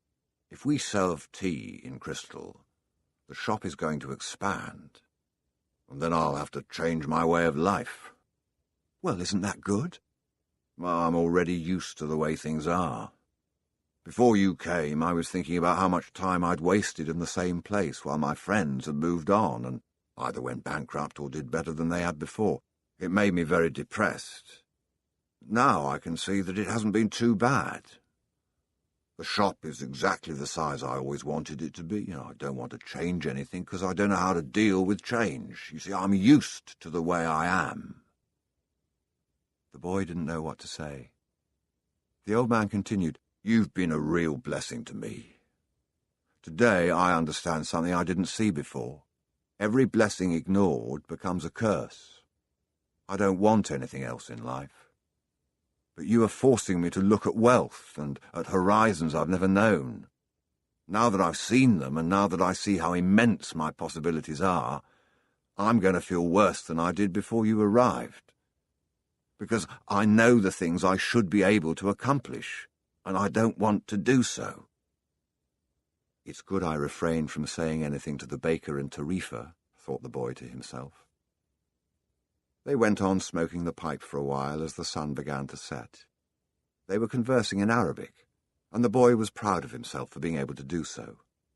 There had been a time when he thought that his sheep could teach him everything he needed to know about the world, but they could never have taught him Arabic. There are probably other things in the world that sheep can't teach me, thought the boy as he regarded the old merchant. All they ever do really is look for food and water, and maybe it wasn't that they were teaching me, but that I was learning from them. Maktub, the merchant said finally. What does that mean? You would have had to have been born an Arab to understand, he answered. But in your language it would be something like, it is written. And as he smothered the coals in the hookah, he told the boy that he could begin to sell tea in the crystal glasses. Sometimes there's just no way to hold back the river. The men climbed the hill, and they were tired when they reached the top. But there they saw a crystal shop that offered refreshing mint tea. They went in to drink the tea, which was served in beautiful crystal glasses. My wife never thought of this, said one, and he bought some crystal. He was entertaining guests that night, and the guests would be impressed by the beauty of the glassware. The other man remarked that tea was always more delicious when it was served in crystal, because the aroma was retained. The third said that it was a tradition in the Orient to use crystal glasses for tea because it had magical powers. Before long, the news spread, and a great many people began to climb the hill to see the shop that was doing something new in a trade that was so old. Other shops were opened that served tea in crystal, but they weren't at the top of a hill, and they had little business. Eventually, the merchant had to hire 2 more employees. He began to import enormous quantities of tea along with his crystal, and his shop was sought out by men and women with a thirst for things new. And in that way, the months passed. The boy awoke before dawn. It had been 11 months and 9 days since he had first set foot on the African continent. He dressed in his Arabian clothing of white linen, bought especially for this day. He put his headcloth in place and secured it with a ring made of camel skin. Wearing his new sandals, he descended the stairs silently. The city was still sleeping. He prepared himself a sandwich and drank some hot tea from a crystal glass. Then he sat in the sun-filled doorway, smoking the hookah. He smoked in silence, thinking of nothing, and listening to the sound of the wind that brought the scent of the desert. When he had finished his smoke, he reached into one of his pockets and sat there for a few moments regarding what he had withdrawn. It was a bundle of money, enough to buy himself 120 sheep, a return ticket, and a license to import products from Africa into his own country. He waited patiently for the merchant to awaken and open the shop. Then the two went off to have some more tea. "I'm leaving today," said the boy. "I have the money I need to buy my sheep, and you have the money you need to go to Mecca." The old man said nothing. "Will you give me your blessing?" asked the boy. "You have helped me." The man continued to prepare his tea, saying nothing. Then he turned to the boy. "I'm proud of you," he said. "You brought a new feeling into my crystal shop. But you know that I'm not going to Mecca, just as you know that you're not going to buy your sheep." "Who told you that?" asked the boy, startled. "Maktub," said the old crystal merchant. And he gave the boy his blessing. The boy went to his room and packed his belongings. They filled 3 sacks.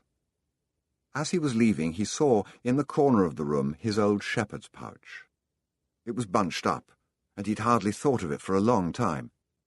As he took his jacket out of the pouch, thinking to give it to someone in the street, the the two stones fell to the floor, Urim and Thummim. It made the boy think of the old king, and it startled him to realize how long it had been since he had thought of him. For nearly a year he'd been working incessantly, thinking only of putting aside enough money so that he could return to Spain with pride. "Never stop dreaming," the old king had said. "Follow the omens." The boy picked up Urim and Thummim, and once again had the strange sensation that the old king was nearby. He had worked hard for a year, and the omens were that it was time to go. "I'm going to go back to doing just what I did before," the boy thought, even though the sheep didn't teach me to speak Arabic. But the sheep had taught him something even more important, that there was a language in the world that everyone understood, a language the boy had used throughout the time that he was trying to improve things at the shop. It was the language of enthusiasm, of things accomplished with love and purpose, and as part of a search for something believed in and desired. Tangier was no longer a strange city, and he felt that just as he had conquered this place, he could conquer the world. "When you want something, all the universe conspires to help you achieve it," the old king had said. But the old king hadn't said anything about being robbed, or about endless deserts, or about people who know what their dreams are but they don't want to realize them. The old king hadn't told him that the pyramids were just a pile of stones, or that anyone could build one in his backyard. And he had forgotten to mention that when you have enough money to buy a flock larger than the one you had before, you should buy it. The boy picked up his pouch and put it with his other things. He went down the stairs and found the merchant waiting on a foreign couple while two other customers walked about the shop drinking tea from crystal glasses. It was more activity than usual for this time of the morning. From where he stood, he saw for the first time that the old merchant's hair was very much like the hair of the old king. He remembered the smile of the candy seller on his first day in Tangier, when he had nothing to eat and nowhere to go. That smile had also been like the old king's smile. It's almost as if he had been here and left his mark, he thought. And yet none of these people has ever met the old king. On the other hand, he said that he always appeared to help those who are trying to realize their personal legend. He left without saying goodbye to the crystal merchant. He didn't want to cry with the other people there. He was going to miss the place and all the good things he'd learned. He was more confident in himself, though, and felt as though he could conquer the world. "But I'm going back to the fields that I know to take care of my flock again." He said that to himself with certainty, but he was no longer happy with his decision. He had worked for an entire year to make a dream come true, and that dream, minute by minute, was becoming less important. Maybe because that wasn't really his dream. Who knows? Maybe it's better to be like the crystal merchant. Never go to Mecca and just go through life wanting to do so, he thought, again trying to convince himself. But as he held Urim and Thummim in his hand, they had transmitted to him the strength and will of the old king. By coincidence, or maybe it was an omen, the boy thought, he came to the bar that he had entered on his first day there. The thief wasn't there, and the owner brought him a cup of tea. I can always go back to being a shepherd, the boy thought. I learned how to care for sheep, and I haven't forgotten how that's done. But maybe I'll never have another chance to get to the pyramids in Egypt. The old man wore a breastplate of gold, and he knew about my past. He really was a king, a wise king. The hills of Andalusia were only 2 hours away, but there was an entire desert between him and the pyramids. Yet the boy felt that there was another way to regard his situation. He was actually 2 hours closer to his treasure. The fact that the 2 hours had stretched into an entire year didn't matter. I know why I want to get back to my flock, he thought. I understand sheep. They're no longer a problem, and they can be good friends. On the other hand, I don't know if the desert can be a friend, and it's in the desert that I have to search for my treasure. If I don't find it, I can always go home. I finally have enough money and all the time I need. Why not? He suddenly felt tremendously happy. He could always go back to being a shepherd. He could always become a crystal salesman again. Maybe the world had other hidden treasures, but he had a dream and he had met with a king. That doesn't happen to just anyone. He was planning as he left the bar. He had remembered that one of the crystal merchant's suppliers transported his crystal by means of caravans that crossed the desert. He held Urim and Thummim in his hand. Because of these two stones, he was once again on the way to his treasure. I am always nearby when someone wants to realize their personal legend, the old king had told him. What could it cost to go over to the supplier's warehouse and find out if the pyramids were really that far away? The Englishman was sitting on a bench in a structure that smelled of animals, sweat, and dust. It was part warehouse, part corral. I never thought I'd end up in a place like this, he thought, as he leafed through the pages of a chemical journal.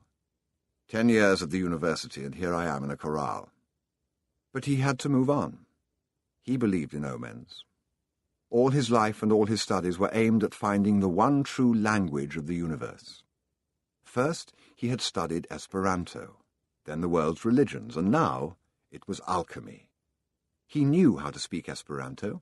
He understood all the major religions well, but he wasn't yet an alchemist. He had unravelled the truths behind important questions, but his studies had taken him to a point beyond which he couldn't seem to go. He had tried in vain to establish a relationship with an alchemist, but the alchemists were strange people who thought only about themselves and almost always refused to help him. Who knows, maybe they had failed to discover the secret of the masterwork, the philosopher's stone, and for this reason kept their knowledge to themselves. He had already spent much of the fortune left him by his father, fruitlessly seeking the philosopher's stone. He'd spent enormous amounts of time at the great libraries of the world and had purchased all the rarest and most important volumes on alchemy. In one he had read that many years ago a famous Arabian alchemist had visited Europe. It was said that he was more than 200 years old, and that he had discovered the philosopher's stone and the elixir of life. The Englishman had been profoundly impressed by the story, but he would never have thought it more than just a myth, had not a friend of his, returning from an archaeological expedition in the desert, told him about an Arab that was possessed of exceptional powers. He lives in the Al-Fayoum oasis, his friend had said, and people say that he's 200 years old and is able to transform any metal into gold. The Englishman could not contain his excitement. He cancelled all his commitments and pulled together the most important of his books, and now here he was, sitting inside a dusty, smelly warehouse. Outside, a huge caravan was being prepared for a crossing of the Sahara, and was scheduled to pass through Al-Fayoum. I'm going to find that damned alchemist, the Englishman thought, and the odour of the animals became a bit more tolerable. A young Arab, also loaded down with baggage, entered and greeted the Englishman. "Where are you bound?" asked the young Arab. "I'm going into the desert," the man answered, turning back to his reading. He didn't want any conversation at this point. What he needed to do was to review all he had learned over the years, because the alchemist would certainly put him to the test. The young Arab took out a book and began to read. The book was written in Spanish. That's good, thought the Englishman.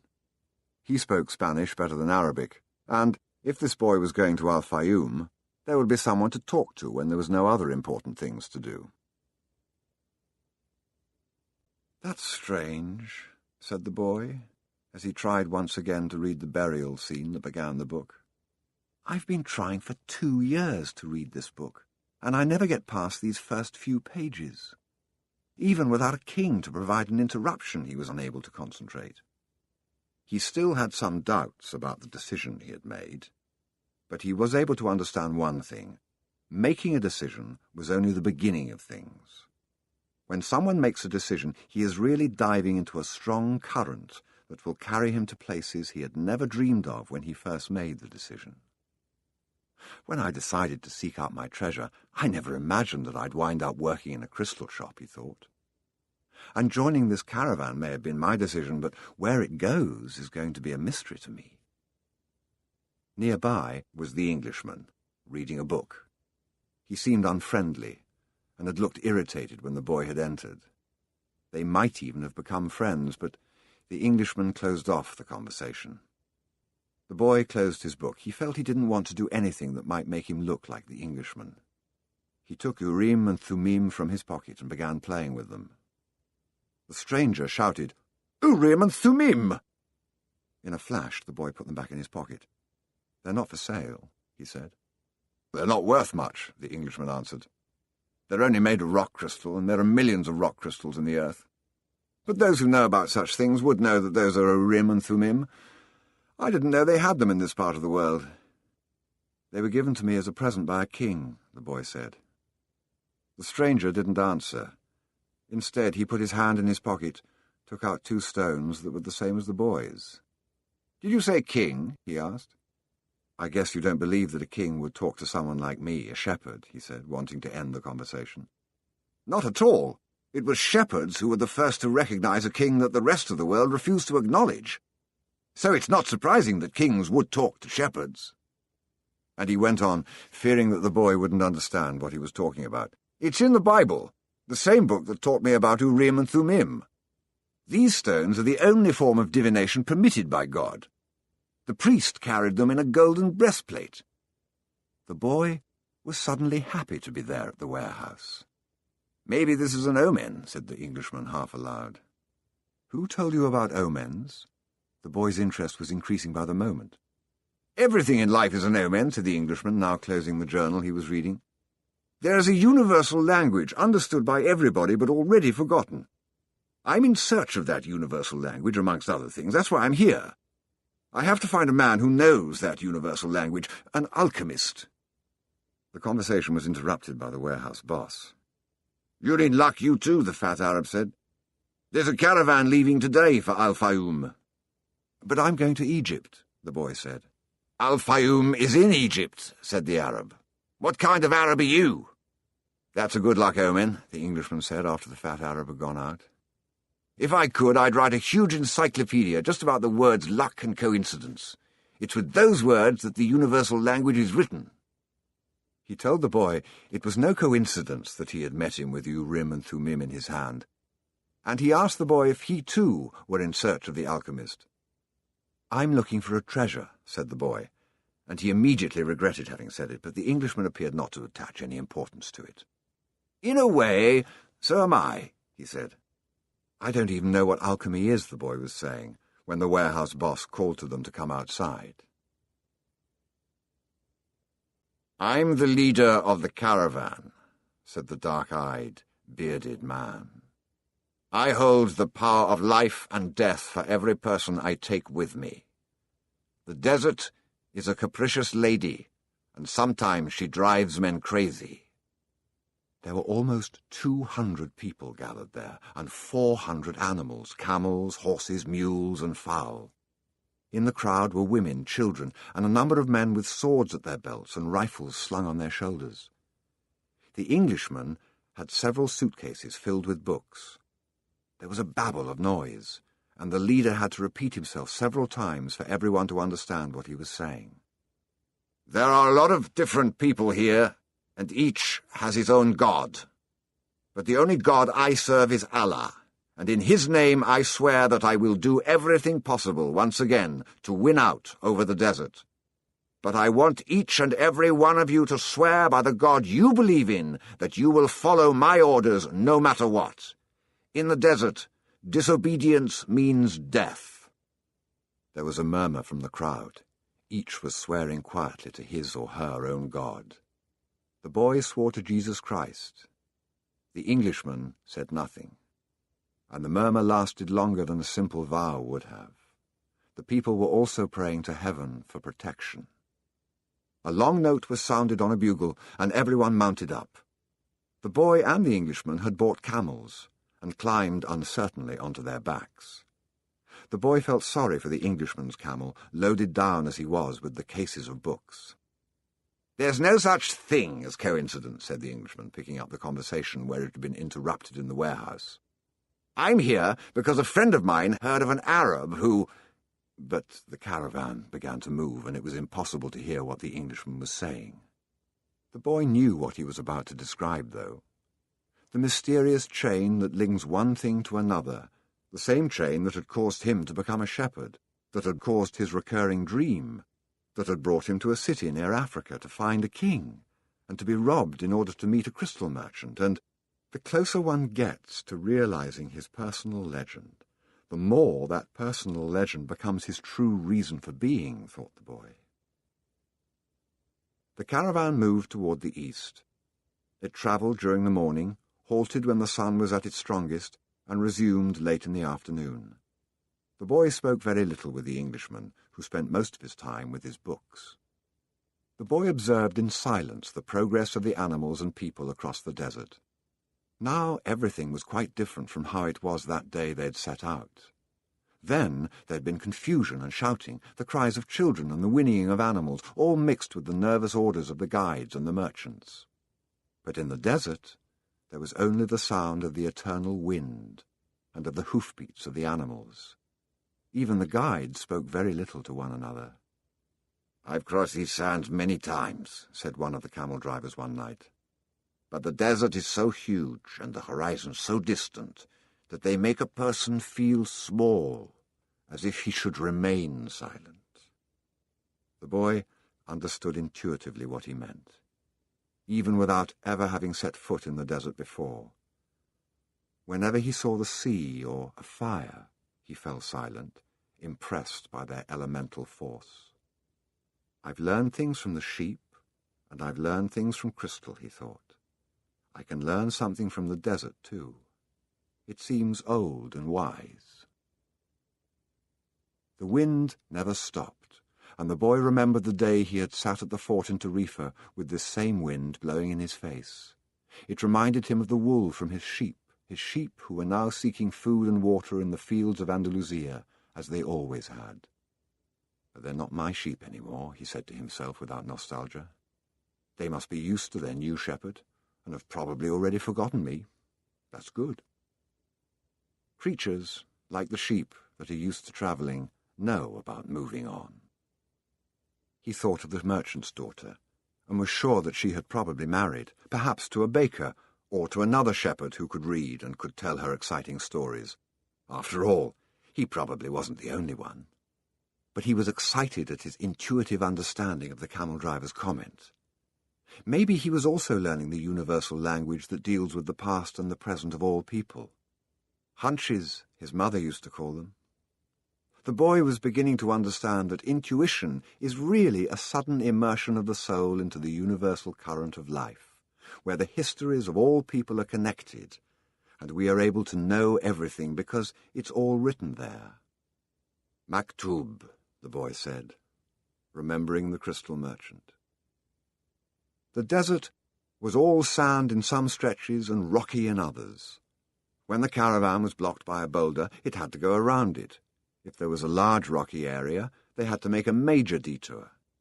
If the sand was too fine for the animals' hooves, they sought a way where the sand was more substantial. In some places, the ground was covered with the salt of dried-up lakes. The animals balked at such places, and the camel drivers were forced to dismount and unburden their charges. The drivers carried the freight themselves over such treacherous footing, and then reloaded the camels. If a guide were to fall ill or die, the camel drivers would draw lots and appoint a new one. But all this happened for one basic reason. No matter how many detours and adjustments it made, the caravan moved toward the same compass point. Once obstacles were overcome, it returned to its course, sighting on a star that indicated the location of the oasis. When the people saw that star shining in the morning sky, they knew they were on the right course toward water, palm trees, shelter, and other people. It was only the Englishman who was unaware of all this. He was, for the most part, immersed in reading his books. The boy, too, had his book, and he had tried to read it during the first few days of the journey, but he found it much more interesting to observe the caravan and listen to the wind. As soon as he had learned to know his camel better, and to establish a relationship with him, he threw the book away. Although the boy had developed a superstition that each time he opened the book he would learn something important, he decided it was an unnecessary burden. He became friendly with the camel driver who travelled alongside him. At night, as they sat around the fire, the boy related to the driver his adventures as a shepherd. During one of these conversations, the driver told of his own life. "I used to live near El Kairum," he said. "I had my orchard, my children, and a life that would not change at all until I died. One year, when the crop was the best ever, we all went to Mecca, and I satisfied the only unmet obligation in my life. I could die happily, and that made me feel good. One day, the earth began to tremble and the Nile overflowed its banks. It was something I thought could only happen to others, never to me. My neighbours feared they would lose all their olive trees in the flood, and my wife was afraid we would lose our children. I thought that everything I owned would be destroyed. The land was ruined, and I had to find some other way to earn a living, so now I'm a camel driver. But that disaster taught me to understand the word of Allah. People need not fear the unknown if they are capable of achieving what they need and want. We are afraid of losing what we have, whether it's our life or our possessions and property. But this fear evaporates when we understand that our life stories and the history of the world were written by the same hand. Sometimes their caravan met with another. One always had something that the other needed, as if everything were indeed written by one hand. As they sat around the fire, the camel drivers exchanged information about windstorms and told stories about the desert. At other times, mysterious hooded men would appear. They were Bedouins who did surveillance along the caravan route. They provided warnings about thieves and barbarian tribes. They came in silence and departed the same way, dressed in black garments that showed only their eyes. One night, a camel driver came to the fire where the Englishman and the boy were sitting. "There are rumors of tribal wars," he told them. The three fell silent. The boy noted that there was a sense of fear in the air, even though no one said anything. Once again, he was experiencing the language without words, the universal language. The Englishman asked if they were in danger. "Once you get into the desert, there's no going back," said the camel driver. "And when you can't go back, you have to worry only about the best way of moving forward. The rest is up to Allah, including the danger." And he concluded by saying the mysterious word, Maktub. "You should pay more attention to the caravan," the boy said to the Englishman after the camel driver had left. "We make a lot of detours, but we're always heading for the same destination." "And you ought to read more about the world," answered the Englishman. "Books are like caravans in that respect." The immense collection of people and animals began to travel faster. The days had always been silent, but now even the nights, when the travellers were accustomed to talking around the fires, had also become quiet. And one day, the leader of the caravan made the decision that the fires should no longer be lighted, so as not to attract attention to the caravan. The travellers adopted the practice of arranging the animals in a circle at night, sleeping together in the centre as protection against the nocturnal cold. And the leader posted armed sentinels at the fringes of the group. The Englishman was unable to sleep one night. He called to the boy, and they took a walk along the dunes surrounding the encampment. There was a full moon, and the boy told the Englishman the story of his life. The Englishman was fascinated with the part about the progress achieved at the crystal shop after the boy began working there. "That's the principle that governs all things," he said. "In alchemy, it's called the soul of the world. When you want something with all your heart, that's when you are closest to the soul of the world. It's always a positive force." He also said that this was not just a human gift, that everything on the face of the earth had a soul, whether mineral, vegetable, or animal, or even just a simple thought. "Everything on earth is being continuously transformed because the earth is alive and it has a soul. We are part of that soul, so we really recognize that it is working for us, but in the crystal shop you probably realize that even the glasses were collaborating in your success. The boy thought about that for a while as he looked at the moon and the bleached sands. "I've watched the caravan as it crossed the desert," he said. "The caravan and the desert speak the same language, and it's for that reason that the desert allows it the crossing. It's going to test the caravan's every step to see if it's in time, and if it is, we will make it to the oasis.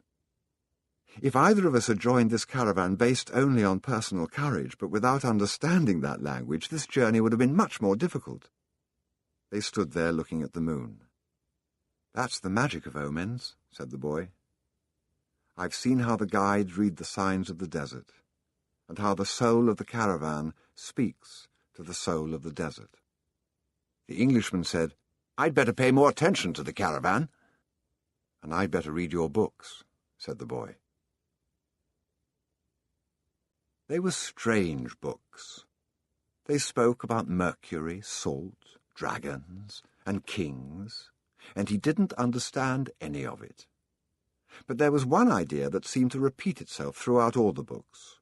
All things are the manifestation of one thing only. In one of the books, he learned that the most important text in the literature of alchemy contained only a few lines, and had been inscribed on the surface of an emerald. "It's the emerald tablet," said the Englishman, proud that he might teach something to the boy.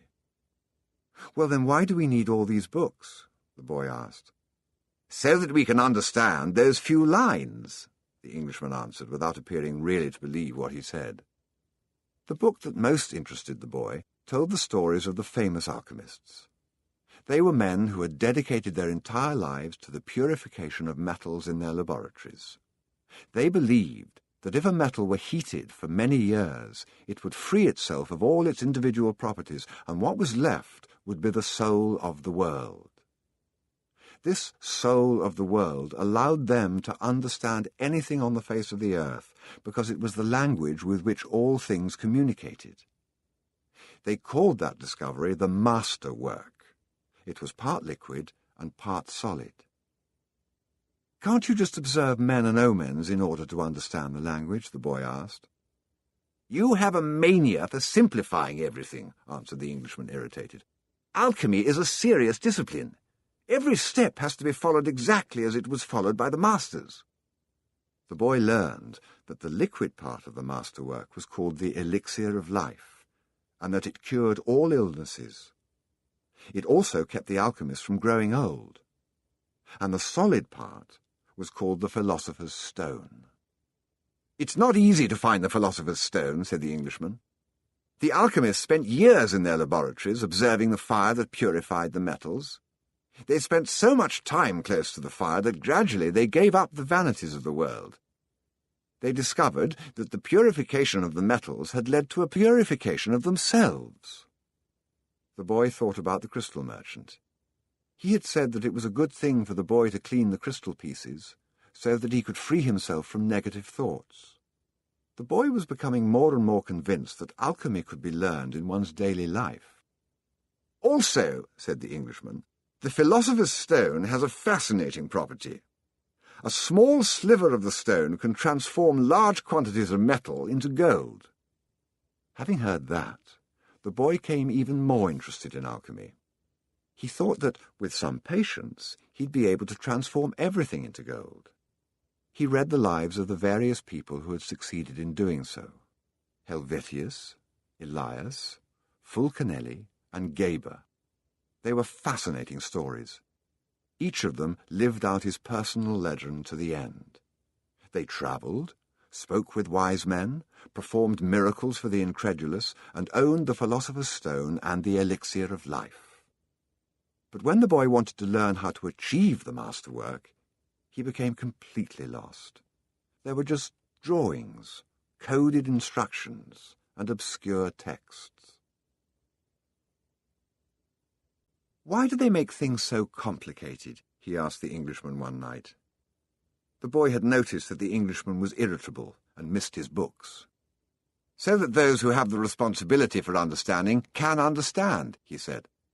Imagine if everybody went around transforming lead into gold. Gold would lose its value. It's only those who are persistent and willing to study things deeply who achieve the masterwork.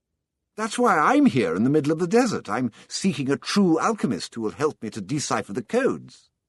When were these books written? The boy asked. Many centuries ago. They didn't have the printing press in those days, the boy argued. There was no way for everyone to know about alchemy. Why did they use such strange language with so many drawings? The Englishman didn't answer him directly. He said that for the past few days he'd been paying attention to how the caravan operated, and that he hadn't learned anything new. The only thing he had noticed was that the talk of war was becoming more and more frequent. Then, one day, the boy returned the books to the Englishman.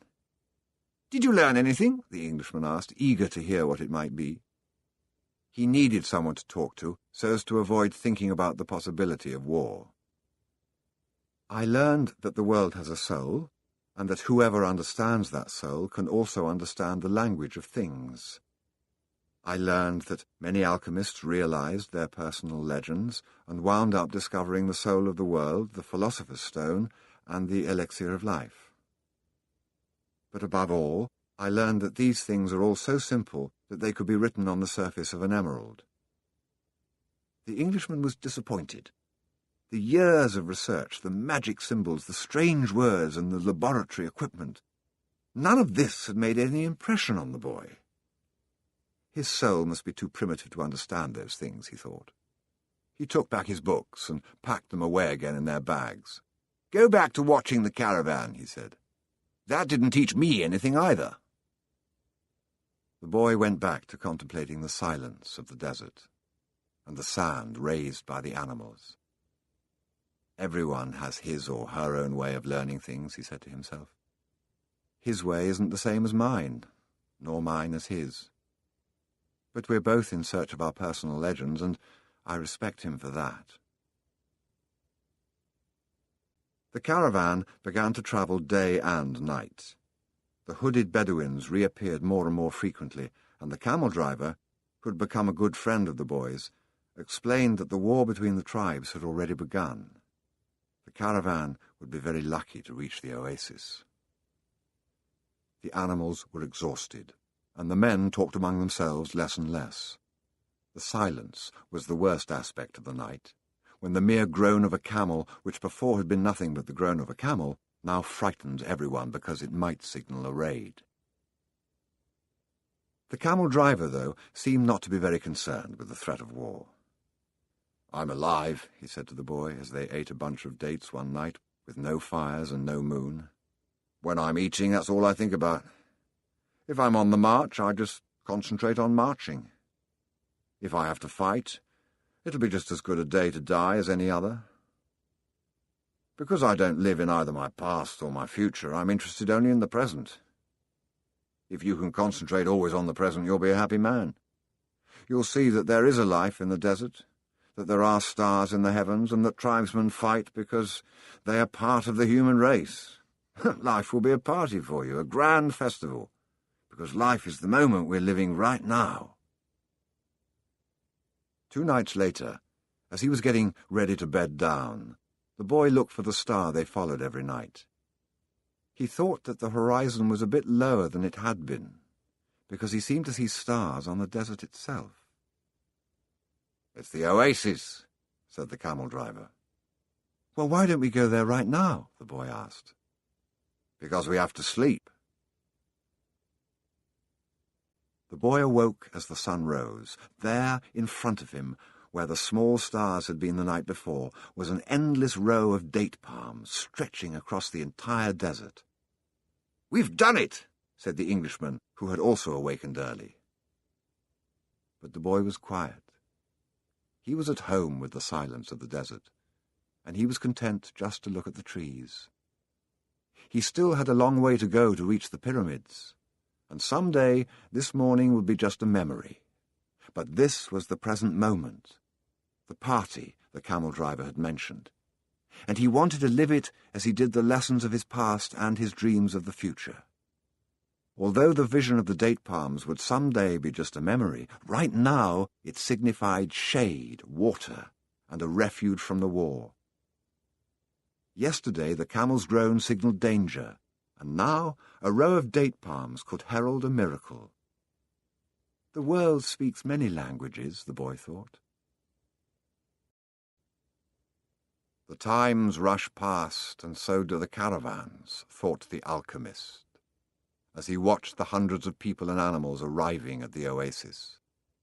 People were shouting at the new arrivals, dust obscured the desert sun, and the children of the oasis were bursting with excitement at the arrival of the strangers. The alchemist saw the tribal chiefs greet the leader of the caravan and converse with him at length. But none of that mattered to the alchemist. He'd already seen many people come and go, and the desert remained as it was. He'd seen kings and beggars walking the desert sands. The dunes were changed constantly by the wind, yet these were the same sands he had known since he was a child. He always enjoyed seeing the happiness that the travellers experienced when, after weeks of yellow sand and blue sky, they first saw the green of the date palms. Maybe God created the desert so that man could appreciate the date trees, he thought. He decided to concentrate on more practical matters. He knew that in the caravan there was a man to whom he was to teach some of his secrets. The omens had told him so. He didn't know the man yet, but his practiced eye would recognize him when he appeared.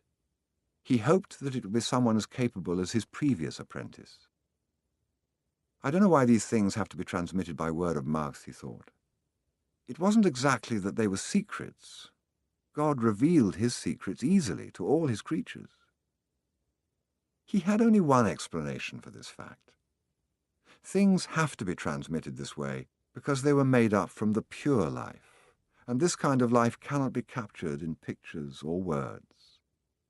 Because people become fascinated with pictures and words and wind up forgetting the language of the world. The boy couldn't believe what he was seeing. The oasis, rather than being just a well surrounded by a few palm trees, as he had seen once in a geography book, was much larger than many towns back in Spain. There were 300 wells, 50,000 date trees, and innumerable coloured tents spread among them. "It looks like 1,001 nights," said the Englishman, impatient to meet with the alchemist. They were surrounded by children, curious to look at the animals and people that were arriving. The men of the oasis wanted to know if they had seen any fighting, and the women competed with one another for access to the cloth and precious stones brought by the merchants. The silence of the desert was a distant dream. The travellers in the caravan were talking incessantly, laughing and shouting as if they had emerged from the spiritual world and found themselves once again in the world of people. They were relieved and happy. They had been taking careful precautions in the desert, but the camel driver explained to the boy that oases were always considered to be neutral territories because the majority of the inhabitants were women and children. There were oases throughout the desert, but the tribesmen fought in the desert, leaving the oases as places of refuge. With some difficulty, the leader of the caravan brought all his people together and gave them his instructions. The group was to remain there at the oasis until the conflict between the tribes was over. Since they were visitors, they would have to share living space with those who lived there and would be given the best accommodations. That was the law of hospitality. Then he asked that everyone, including his own sentinels, hand over their arms to the men appointed by the tribal chieftains. "Those are the rules of war," the leader explained. "The oases may not shelter armies or troops." To the boy's surprise, the Englishman took a chrome-plated revolver out of his bag and gave it to the men who were collecting the arms. "Why a revolver?" he asked. "It helped me to trust in people," the Englishman answered. Meanwhile, the boy thought about his treasure. The closer he got to the realization of his dream, the more difficult things became. It seemed as if what the old king had called beginner's luck was no longer functioning. In his pursuit of the dream, he was being constantly subjected to tests of his persistence and courage. So he could not be hasty nor impatient. If he pushed forward impulsively, he would fail to see the signs and omens left by God along his path. God placed them along my path. He had surprised himself with the thought. Until then, he had considered omens to be things of this world, like eating or sleeping, or like seeking love or finding a job. He'd never thought of them in terms of a language used by God to indicate what he should do. Don't be impatient, he repeated to himself. It's like the camel driver said, eat when it's time to eat, and move along when it's time to move along. That first day, everyone slept from exhaustion, including the Englishman. The boy was assigned a place far from his friend in a tent with 5 other young men of about his age. They were people of the desert and clamoured to hear his stories about the great cities. The boy told them about his life as a shepherd and was about to tell them of his experiences at the crystal shop when the Englishman came into the tent. "I've been looking for you all morning," he said, as he led the boy outside. "I need you to help me to find out where the Alchemist lives." First, they tried to find him on their own. An alchemist would probably live in a manner that was different from that of the rest of the people at the oasis, and it was likely that in his tent an oven was continuously burning. They searched everywhere, and found that the oasis was much larger than they could have imagined. There were hundreds of tents. "We've wasted almost the entire day," said the Englishman, sitting down with the boy near one of the wells. "Maybe we'd better ask someone," the boy suggested.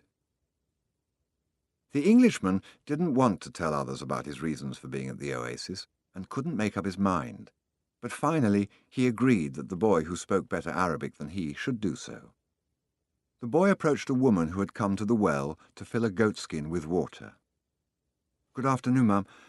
I'm trying to find out where the alchemist lives here at the oasis." The woman said she'd never heard of such a person and hurried away. But before she fled, she advised the boy that he had better not try to converse with women who were dressed in black, because they were married women. He should respect tradition. The Englishman was disappointed. It seemed he had made the long journey for nothing. The boy was also saddened. His friend was in pursuit of his personal legend, and when someone was in such a pursuit, the entire universe made an effort to help him succeed. That's what the old king had said. He couldn't have been wrong. "I had never heard of alchemists before," the boy said. "Maybe no one here has either." The Englishman's eyes lit up. "That's it! Maybe no one here knows what an alchemist is. Find out who it is who cures the people's illnesses." Several women dressed in black came to the well for water, but the boy would speak to none of them, despite the Englishman's insistence. Then a man approached. "Do you know someone here who cures people's illnesses?" the boy asked. "Allah cures our illnesses," said the man, clearly frightened of strangers. "You're looking for witch doctors." He spoke some verses from the Koran and moved on. Another man appeared. He was older and was carrying a small bucket. The boy repeated his question. "Why do you want to find that sort of person?" the Arab asked. "Because my friend here has travelled for many months in order to meet with him," the boy said. "If such a man is here at the oasis, he must be a very powerful one," said the old man after thinking for a few moments. "Not even the tribal chieftains are able to see him when they want to, only when he consents. Wait for the end of the war, then leave with the caravan. Don't try to enter into the life of the oasis," he said, and walked away. But the Englishman was exultant. They were on the right track. Finally, a young woman approached who was not dressed in black. She had a vessel on her shoulder, and her head was covered by a veil, but her face was uncovered. The boy approached her to ask about the alchemist. At that moment, it seemed to him that time stood still, and the soul of the world surged within him. When he looked into her dark eyes and saw that her lips were poised between a laugh and silence, he learned the most important part of the language that all the world spoke, the language that everyone on earth was capable of understanding in their heart. It was love, something older than humanity, more ancient than the desert, something that exerted the same force whenever two pairs of eyes met, as had theirs here at the well. She smiled, and that was certainly an omen. The omen he had been awaiting, without even knowing he was, for all his life. The omen he had sought to find with his sheep, and in his books, in the crystals, and in the silence of the desert. It was the pure language of the world. It required no explanation, just as the universe needs none as it travels through endless time. What the boy felt at that moment was that he was in the presence of the only woman in his life, and that, with no need for words, she recognized the same thing. He was more certain of it than of anything in the world. He had been told by his parents and grandparents that he must fall in love and really know a person before becoming committed. But maybe people who felt that way had never learned the universal language, because when you know that language, it's easy to understand that someone in the world awaits you, whether it's in the middle of the desert or in some great city. And when two such people encounter each other and their eyes meet, the past and the future become unimportant. There is only that moment, and the incredible certainty that everything under the sun has been written by one hand only. It is the hand that evokes love and creates a twin soul for every person in the world. Without such love, one's dreams would have no meaning. Maktub, thought the boy. The Englishman shook the boy. Come on, ask her. The boy stepped closer to the girl, and when she smiled, he did the same. What's your name? He asked. Fatima, the girl said, averting her eyes. That's what some women in my country are called. It's the name of the Prophet's daughter, Fatima said. The invaders carried the name everywhere. The beautiful girl spoke of the invaders with pride. The Englishman prodded him, and the boy asked her about the man who cured people's illnesses. That's the man who knows all the secrets of the world, she said. He communicates with the genies of the desert. The genies were the spirits of good and evil, and the girl pointed to the south, indicating that it was there the strange man lived. Then she filled her vessel with water and left. The Englishman vanished too, gone to find the alchemist. And the boy sat there by the well for a long time, remembering that one day in Tarifa the Levanter had brought to him the perfume of that woman, and realizing that he had loved her before he even knew she existed. He knew that his love for her would enable him to discover every treasure in the world. The next day, the boy returned to the well, hoping to see the girl. To his surprise, the Englishman was there, looking out at the desert. I waited all afternoon and evening, he said. He appeared with the first stars of evening. I told him what I was seeking, and he asked me if I had ever transformed lead into gold. I told him that was what I'd come here to learn. He told me I should try to do so. That's all he said. Go and try. The boy didn't say anything. The poor Englishman had travelled all this way, only to be told that he should repeat what he had already done so many times. So then try, he said to the Englishman. That's what I'm going to do. I'm going to start now. As the Englishman left, Fatima arrived and filled her vessel with water. I came to tell you just one thing, the boy said. I want you to be my wife. I love you. The girl dropped the container and the water spilled. I'm going to wait here for you every day. I have crossed the desert in search of a treasure that is somewhere near the pyramids, and for me, the war seemed a curse. But now it's a blessing, because it brought me to you. The war is going to end someday, the girl said. The boy looked around him at the date palms. He reminded himself that he had been a shepherd, and that he could be a shepherd again. Fatima was more important than his treasure. The tribesmen are always in search of treasure, the girl said, as if she had guessed what he was thinking. And the women of the desert are proud of their tribesmen. She refilled her vessel and left. The boy went to the well every day to meet with Fatima, He told her about his life as a shepherd, about the king, and about the crystal shop. They became friends, and except for the 15 minutes he spent with her, each day seemed that it would never pass.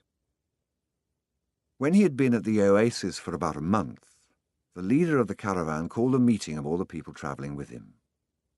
"We don't know when the war will end, so we can't continue our journey," he said. "The battles may last for a long time, perhaps even years. There are powerful forces on both sides, and the war is important to both armies. It's not a battle of good against evil, it's a war between forces that are fighting for the balance of power. And when that type of battle begins, it lasts longer than others, because Allah is on both sides." The people went back to where they were living, and the boy went to meet with Fatima that afternoon. He told her about the morning's meeting. "The day after we met," Fatima said, "you told me that you loved me.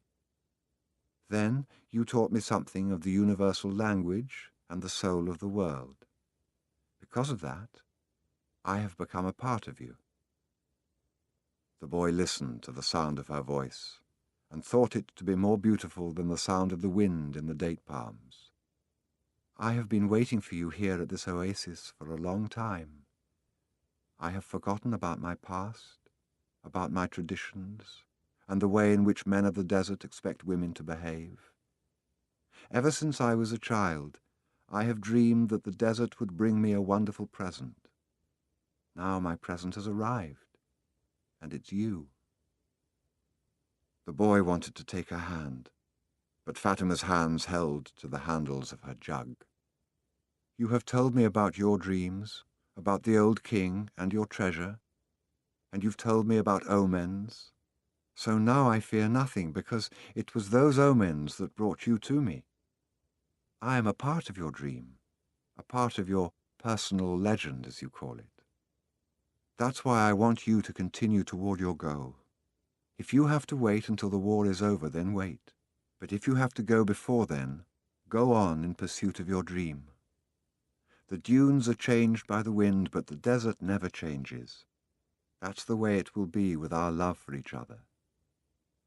Maktub," she said, "if I am really a part of your dream, you'll come back one day." The boy was sad as he left her that day. He thought of all the married shepherds he had known. They had a difficult time convincing their wives that they had to go off into distant fields. Love required them to stay with the people they loved. He told Fatima that at their next meeting. "The desert takes our men from us, and they don't always return," she said. "We know that, and we are used to it. Those who don't return become a part of the clouds, a part of the animals that hide in the ravines, and of the water that comes from the earth. They become a part of everything. They become the soul of the world. Some do come back, and then the other women are happy because they believe that their men may one day return as well. I used to look at those women and envy them their happiness. Now I too will be one of the women who wait. I'm a desert woman, and I'm proud of that. I want my husband to wander as free as the wind that shapes the dunes. And if I have to, I will accept the fact that he's become a part of the clouds and the animals and the water of the desert." The boy went to look for the Englishman. He wanted to tell him about Fatima. He was surprised when he saw that the Englishman had built himself a furnace outside his tent. It was a strange furnace fueled by firewood with a transparent flask heating on the top. As the Englishman stared out at the desert, his eyes seemed brighter than they had when he was reading his books. "This is the first phase of the job," he said.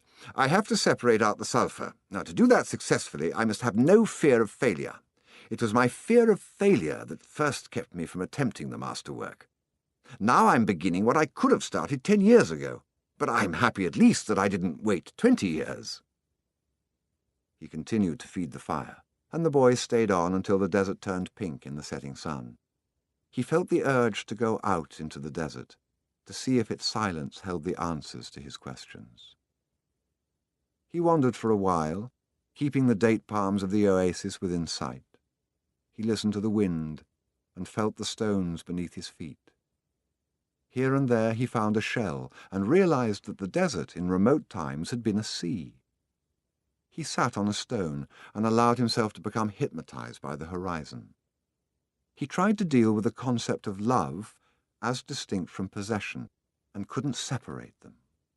But Fatima was a woman of the desert, and if anything could help him to understand, it was the desert.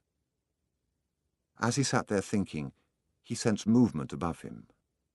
Looking up, he saw a pair of hawks flying high in the sky. He watched the hawks as they drifted on the wind. Although their flight appeared to have no pattern, it made a certain kind of sense to the boy. It was just that he couldn't grasp what it meant. He followed the movement of the birds, trying to read something into it. Maybe these desert birds could explain to him the meaning of love without ownership. He felt sleepy. In his heart he wanted to remain awake, but he also wanted to sleep.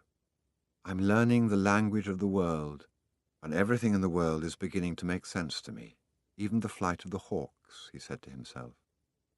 And in that mood, he was grateful to be in love. When you're in love, things make even more sense, he thought. Suddenly, one of the hawks made a flashing dive through the sky, attacking the other. As it did so, a sudden, fleeting image came to the boy, an army, with its swords at the ready, riding into the oasis. The vision vanished immediately, but it had shaken him. He had heard people speak of mirages, and he had already seen some himself. They were desires that, because of their intensity, materialized over the sounds of the desert.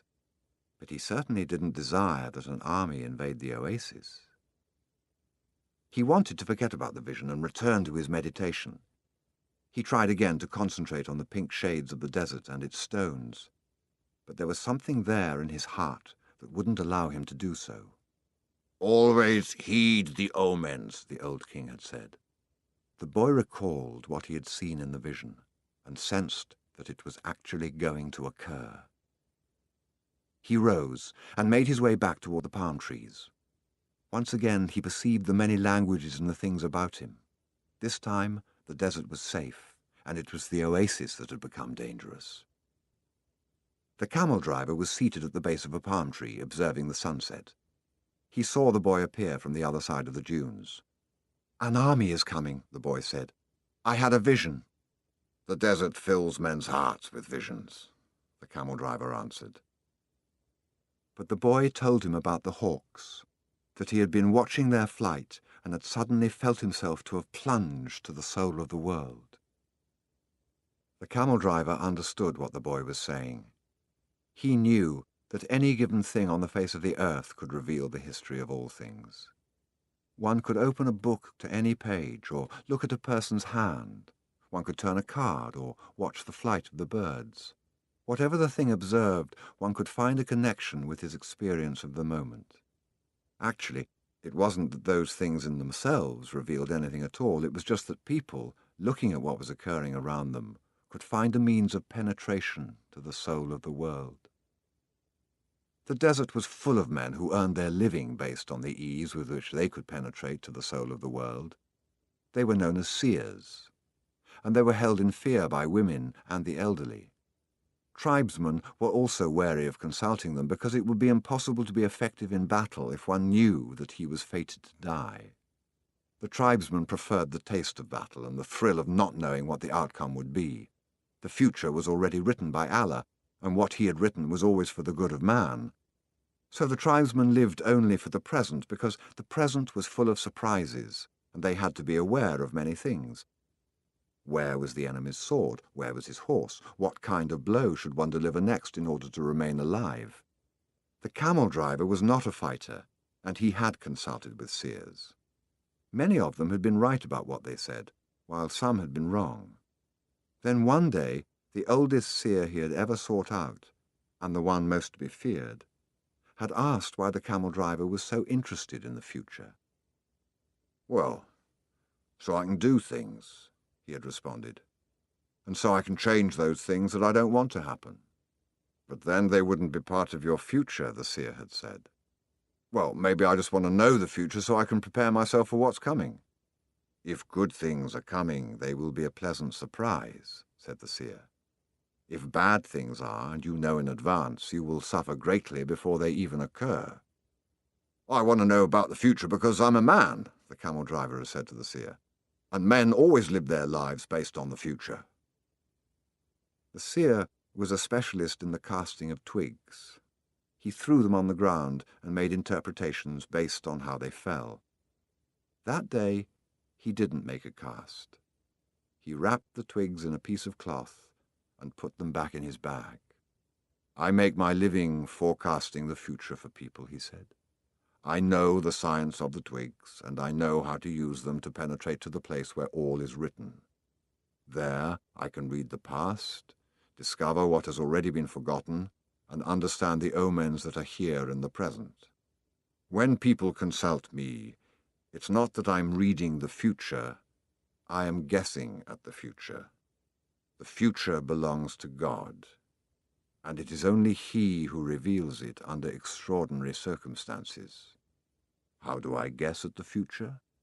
Based on the omens of the present. The secret is here in the present. If you pay attention to the present, you can improve upon it.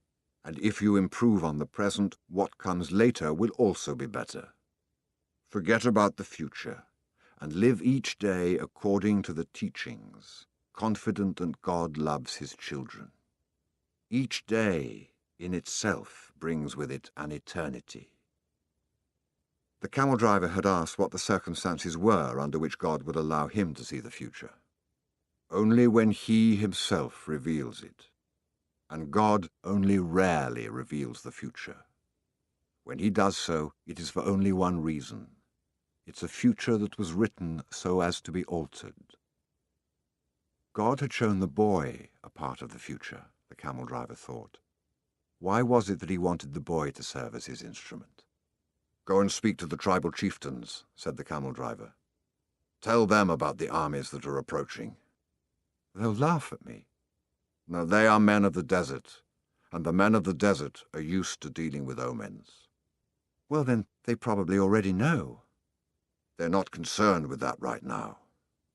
They believe that if they have to know about something Allah wants them to know, someone will tell them about it. It has happened many times before, but this time the person is you." The boy thought of Fatima, and he decided he would go to see the chiefs of the tribes. The boy approached the guard at the front of the huge white tent at the center of the oasis. "I want to see the chieftains. I've brought omens from the desert." Without responding, the guard entered the tent, where he remained for some time. When he emerged, it was with a young Arab dressed in white and gold. The boy told the younger man what he had seen, and the man asked him to wait there. He disappeared into the tent. Night fell, and an assortment of fighting men and merchants entered and exited the tent. One by one the campfires were extinguished, and the oasis fell as quiet as the desert. Only the lights in the great tent remained. During all this time, the boy thought about Fatima, and he was still unable to understand his last conversation with her. Finally, after hours of waiting, the guard bade the boy enter. The boy was astonished by what he saw inside. Never could he have imagined that here, in the middle of the desert, there existed a tent like this one. The ground was covered with the most beautiful carpets he'd ever walked upon, and from the top of the structure hung lamps of hand-wrought gold, each with a lighted candle. The tribal chieftains were seated at the back of the tent in a semicircle, resting upon richly embroidered silk cushions. Servants came and went with silver trays laden with spices and tea. Other servants maintained the fires in the hookahs. The atmosphere was suffused with the sweet scent of smoke. There were 8 chieftains, but the boy could see immediately which one of them was the most important. An Arab dressed in white and gold, seated at the center of the semicircle. At his side was the young Arab the boy had spoken with earlier. "Who is this stranger who speaks of omens?" asked one of the chieftains, eyeing the boy. "It is I," the boy answered, and he told what he had seen. "Why would the desert reveal such things to a stranger when it knows that we have been here for generations?" said another of the chieftains. Because my eyes are not yet accustomed to the desert, the boy said. I can see things that eyes habituated to the desert might not see. And also because I know about the soul of the world, he thought to himself. The oasis is neutral ground. No one attacks an oasis, said the third chieftain. I can only tell you what I saw.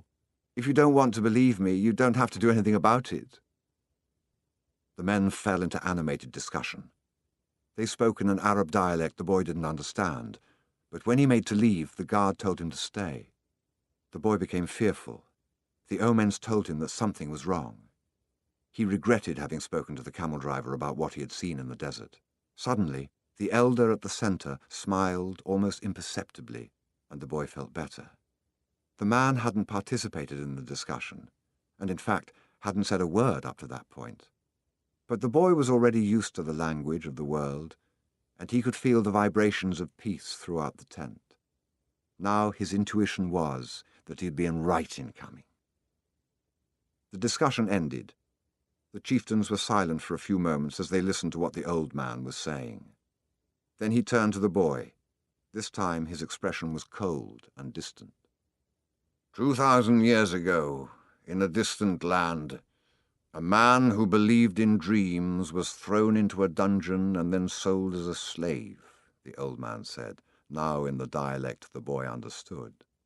Our merchants bought that man and brought him to Egypt. All of us know that whoever believes in dreams also knows how to interpret them. The elder continued. When the Pharaoh dreamed of cows that were thin and cows that were fat, this man I'm speaking of rescued Egypt from famine. His name was Joseph. He too was a stranger in a strange land like you, and he was probably about your age. He paused, and his eyes were still unfriendly.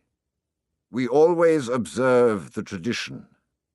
The tradition saved Egypt from famine in those days and made the Egyptians the wealthiest of peoples. The tradition teaches men how to cross the desert and how their children should marry. The tradition says that an oasis is neutral territory because both sides have oases, and so both are vulnerable. No one said a word as the old man continued. But the tradition also says that we should believe the messages of the desert. Everything we know was taught to us by the desert. The old man gave a signal, and everyone stood. The meeting was over. The hookahs were extinguished and the guards stood at attention. The boy made ready to leave, but the old man spoke again. Tomorrow we are going to break the agreement that says no one at the oasis may carry arms. Throughout the entire day, we will be on the lookout for our enemies. When the sun sets, the men will once again surrender their arms to me. For every 10 dead men among our enemies, you will receive a piece of gold. But arms cannot be drawn unless they also go into battle. Arms are as capricious as the desert, and if they are not used, the next time they might not function. If at least one of them hasn't been used by the end of the day tomorrow, one will be used on you. When the boy left the tent, the oasis was illuminated only by the light of the full moon. He was 20 minutes from his tent and began to make his way there. He was alarmed by what had happened. He had succeeded in reaching through to the soul of the world, and now the price for having done so might be his life. It was a frightening bet. But he had been making risky bets ever since the day he had sold his sheep to pursue his personal legend. As the camel driver had said, to die tomorrow was no worse than dying on any other day. Every day was there to be lived or to mark one's departure from this world. Everything depended on one word: Maktub. Walking along in the silence, he had no regrets. If he died tomorrow, it would be because God was not willing to change the future. He would at least have died after having crossed the strait, after having worked in a crystal shop, and after having known the silence of the desert and Fatima's eyes. He had lived every one of his days intensely since he had left home so long ago. If he died tomorrow, he would already have seen more than other shepherds, and he was proud of that. Suddenly, he heard a thundering sound, and he was thrown to the ground by a wind such as he had never known. The area was swirling in dust so intense that it hid the moon from view. Before him was an enormous white horse, rearing over him with a frightening scream. When the blinding dust had settled a bit, the boy trembled at what he saw. Astride the animal was a horseman dressed completely in black, with a falcon perched on his left shoulder. He wore a turban, and his entire face, except for his eyes, were covered with a black kerchief. He appeared to be a messenger from the desert, but his presence was much more powerful than that of a mere messenger.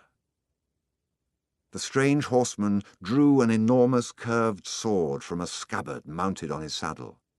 The steel of its blade glittered in the light of the moon.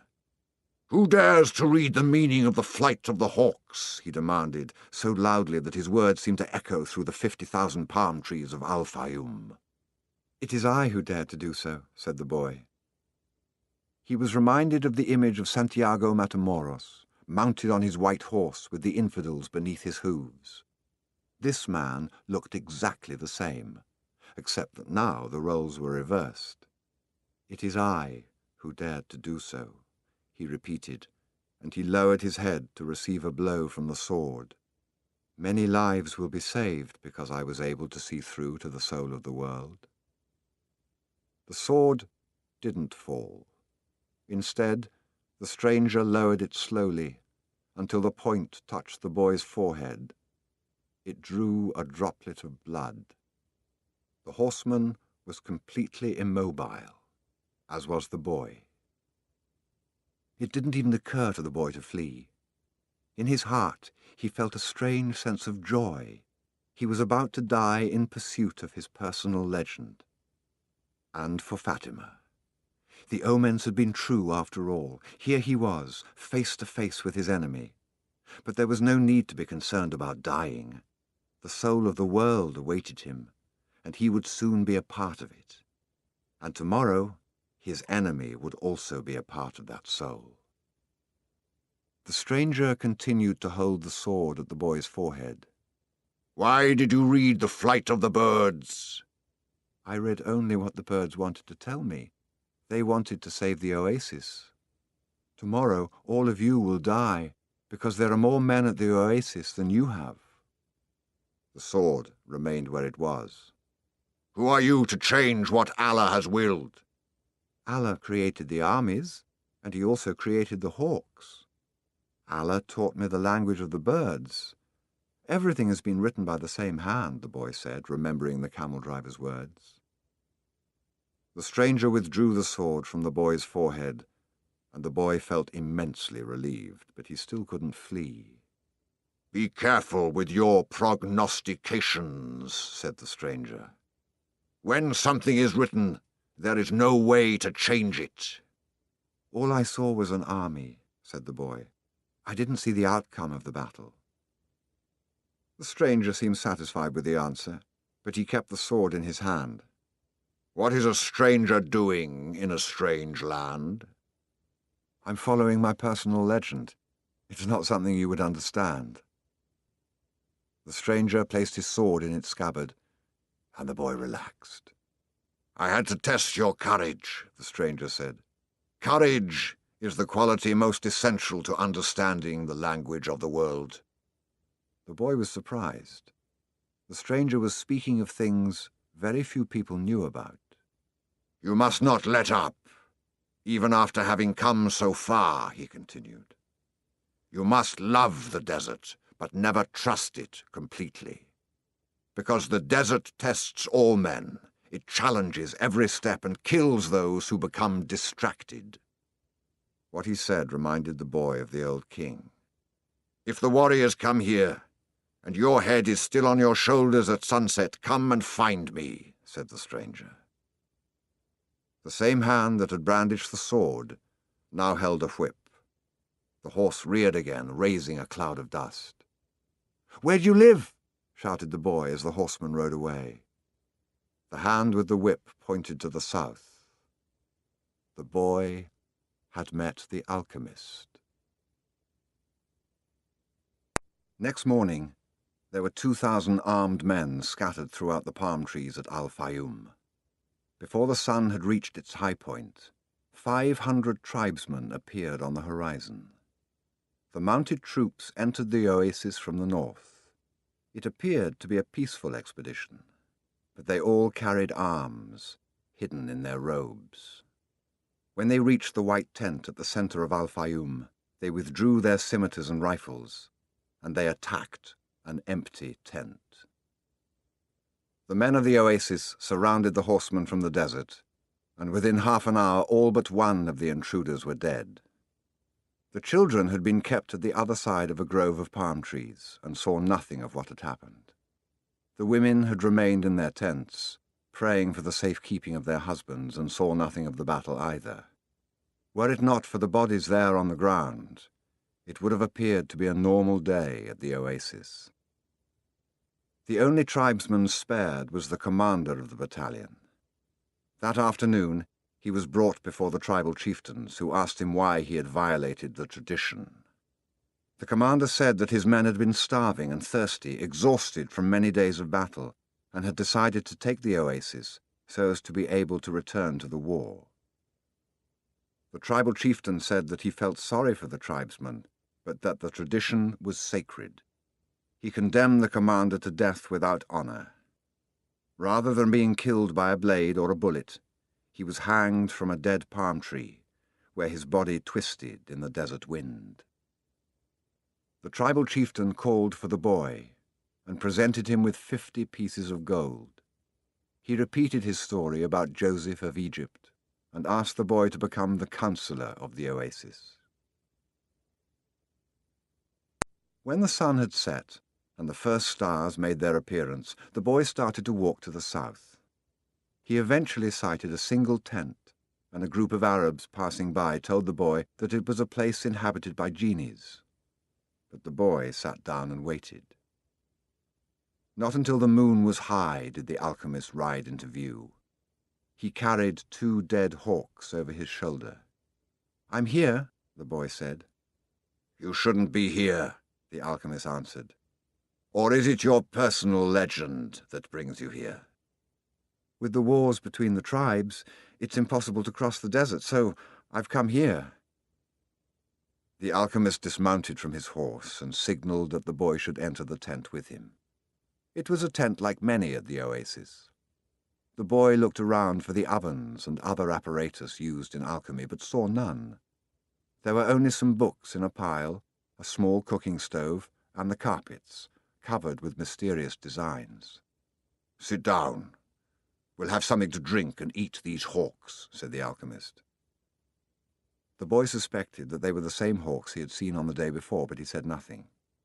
The alchemist lighted the fire, and soon a delicious aroma filled the tent. It was better than the scent of hookahs. "Why did you want to see me?" the boy asked. "Because of the omens," the alchemist answered. "The wind told me you would be coming, and that you would need help." "It's not I the wind spoke about. It's the other foreigner, the Englishman. He's the one that's looking for you." "He has other things to do first, but he's on the right track. He has begun to try to understand the desert." "And what about me?" "When a person really desires something, all the universe conspires to help that person to realize his dream," said the alchemist, echoing the words of the old king. The boy understood. Another person was there to help him towards his personal legend. "So, are you going to instruct me?"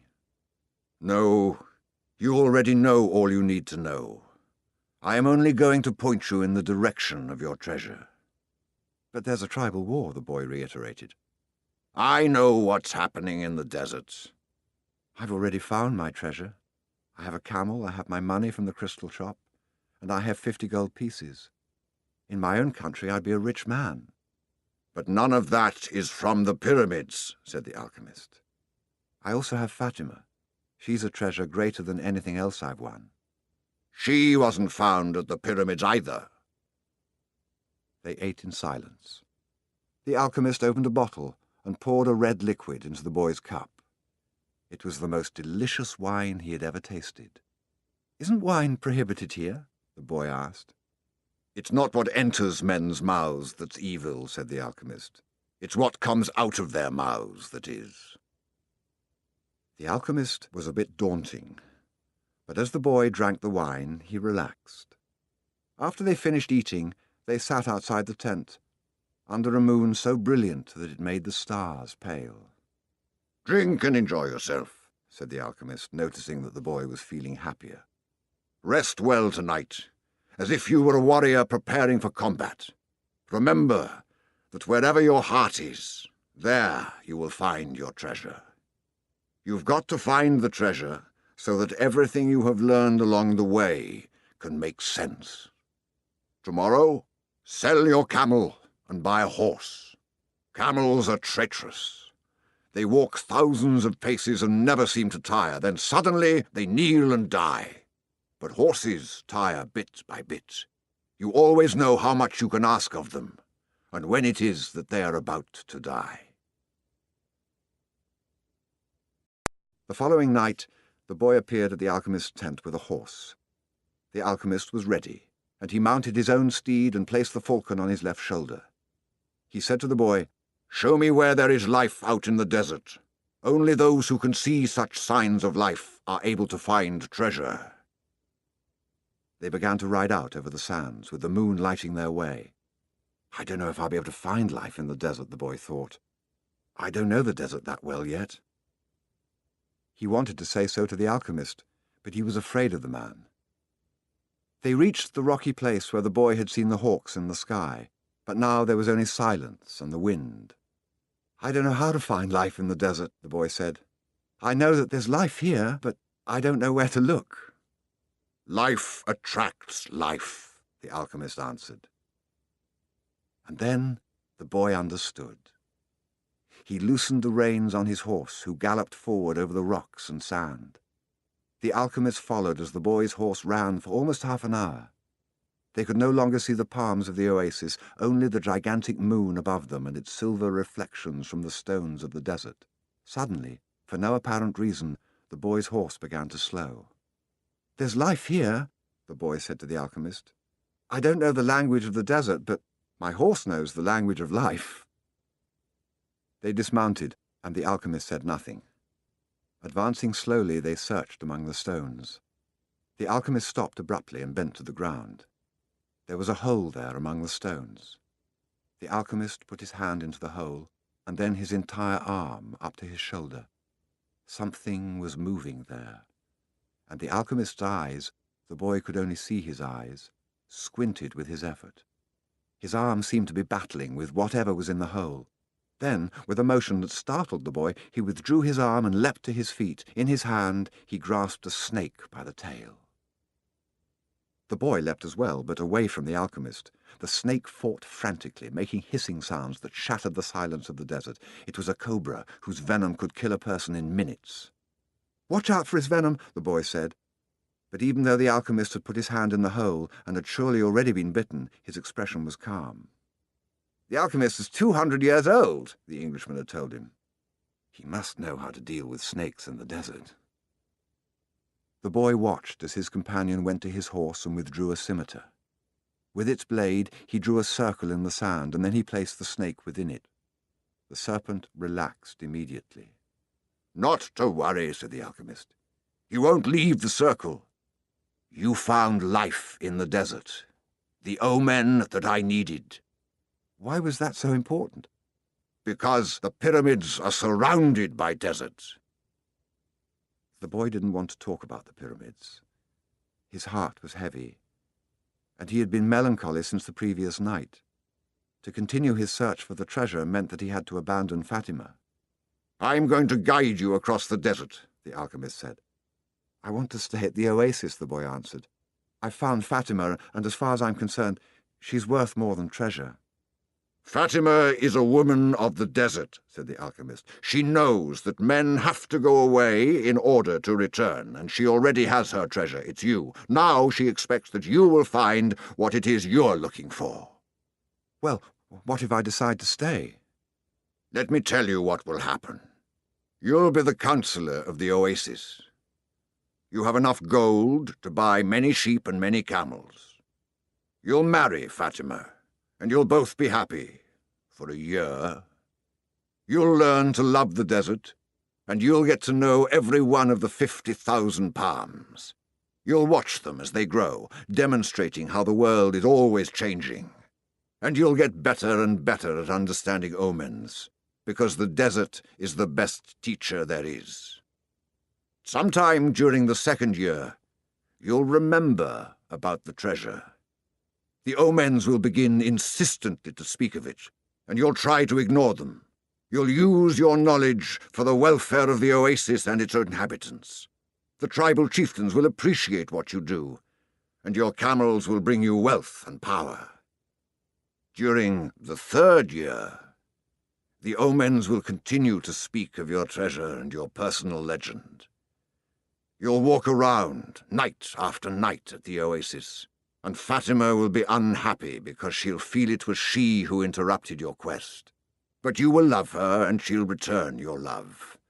You'll remember that she never asked you to stay, because a woman of the desert knows that she must await her man, so you won't blame her. But many times you'll walk the sands of the desert thinking that maybe you could have left, that you could have trusted more in your love for Fatima. Because what kept you at the oasis was your own fear that you might never come back.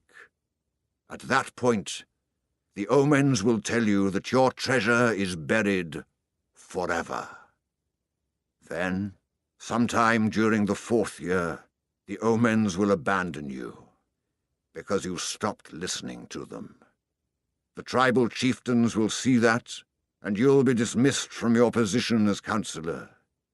But by then you'll be a rich merchant, with many camels and a great deal of merchandise. You'll spend the rest of your days knowing that you didn't pursue your personal legend, and that now it's too late. You must understand that love never keeps a man from pursuing his personal legend. If he abandons that pursuit, it's because it wasn't true love, the love that speaks the language of the world. The alchemist erased the circle in the sand, and the snake slithered away among the rocks. The boy remembered the crystal merchant who had always wanted to go to Mecca, and the Englishman in search of the alchemist.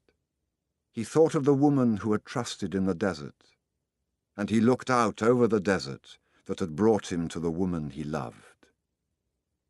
They mounted their horses, and this time it was the boy who followed the alchemist back to the oasis. The wind brought the sounds of the oasis to them, and the boy tried to hear Fatima's voice. But that night, as he had watched the cobra within the circle, the strange horseman with the falcon on his shoulder had spoken of love and treasure, of the women of the desert, and of his personal legend. "I'm going with you," the boy said, and he immediately felt peace in his heart. "We'll leave tomorrow before sunrise," was the alchemist's only response. The boy spent a sleepless night. 2 hours before dawn, he awoke one of the boys who slept in his tent and asked him to show him where Fatima lived. They went to her tent, and the boy gave his friend enough gold to buy a sheep.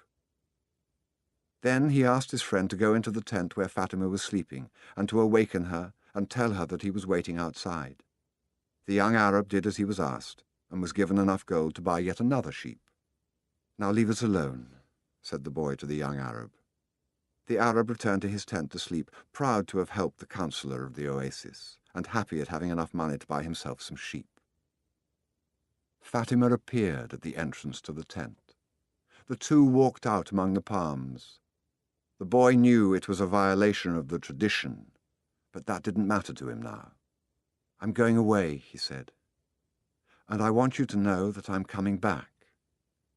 "I love you because—" "Don't say anything," Fatima interrupted. "One is loved because one is loved. No reason is needed for loving." But the boy continued, "I had a dream, and I met with a king. I sold crystal and crossed the desert. And because the tribes declared war, I went to the well, seeking the alchemist. So I love you because the entire universe conspired to help me find you." The two embraced. It was the first time either had touched the other. "I'll be back," the boy said. "Before this, I always looked to the desert with longing," said Fatima. "Now it will be with hope. My father went away one day, but he returned to my mother, and he has always come back since then." They said nothing else. They walked a bit further among the palms, and then the boy left her at the entrance to her tent. "I'll return, just as your father came back to your mother," he said.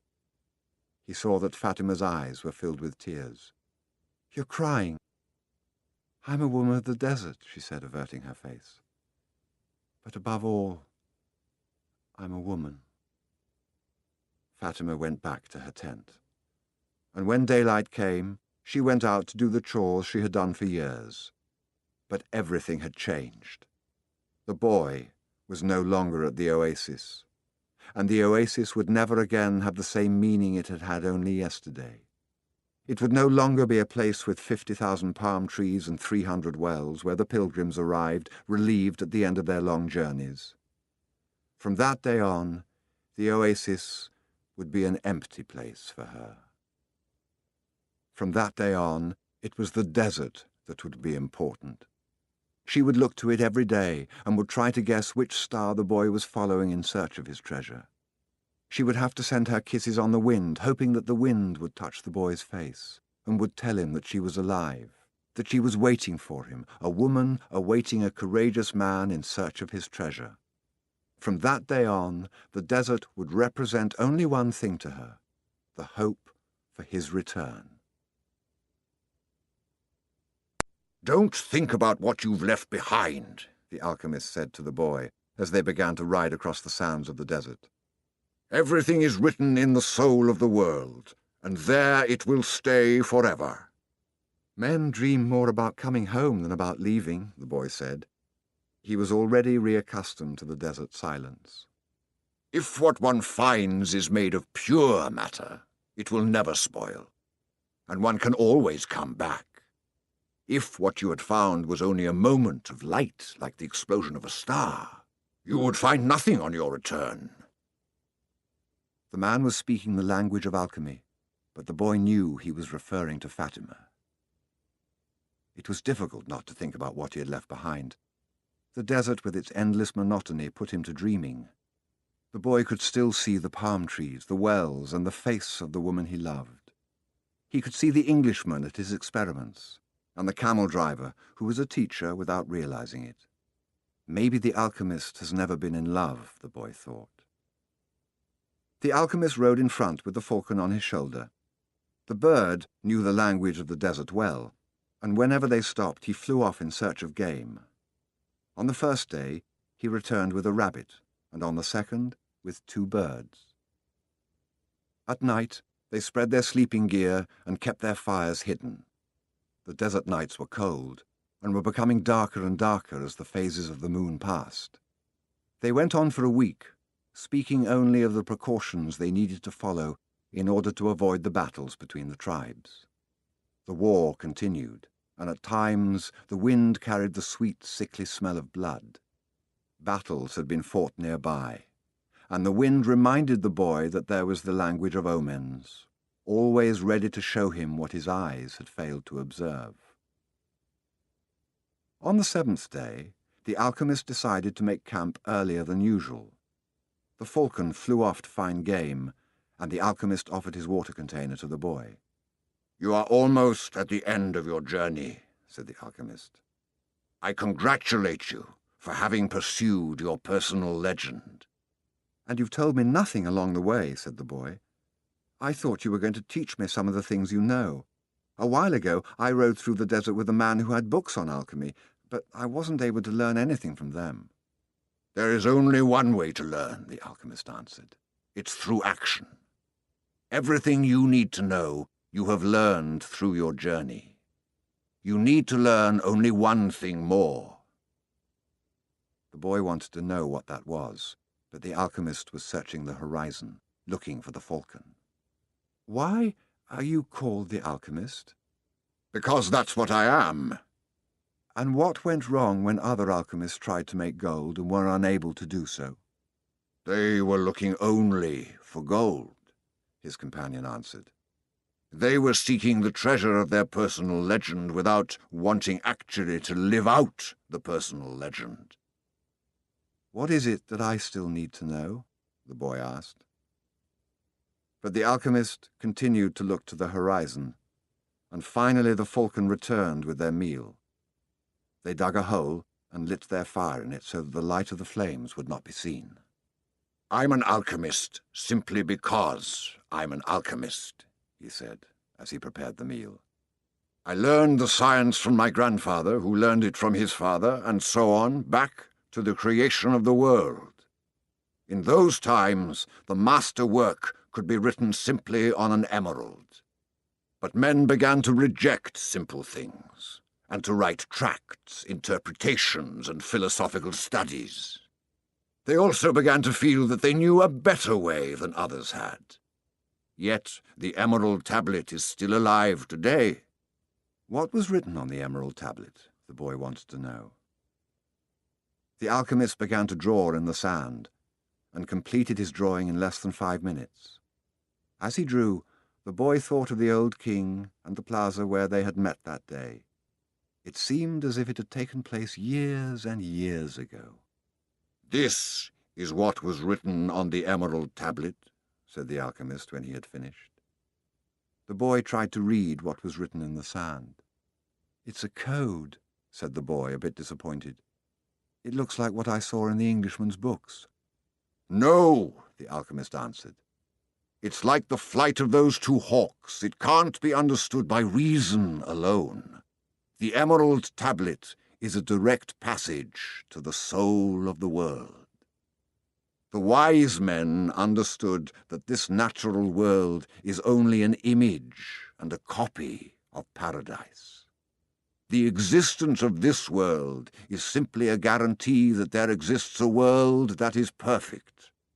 God created the world so that through its visible objects men could understand his spiritual teachings and the marvels of his wisdom.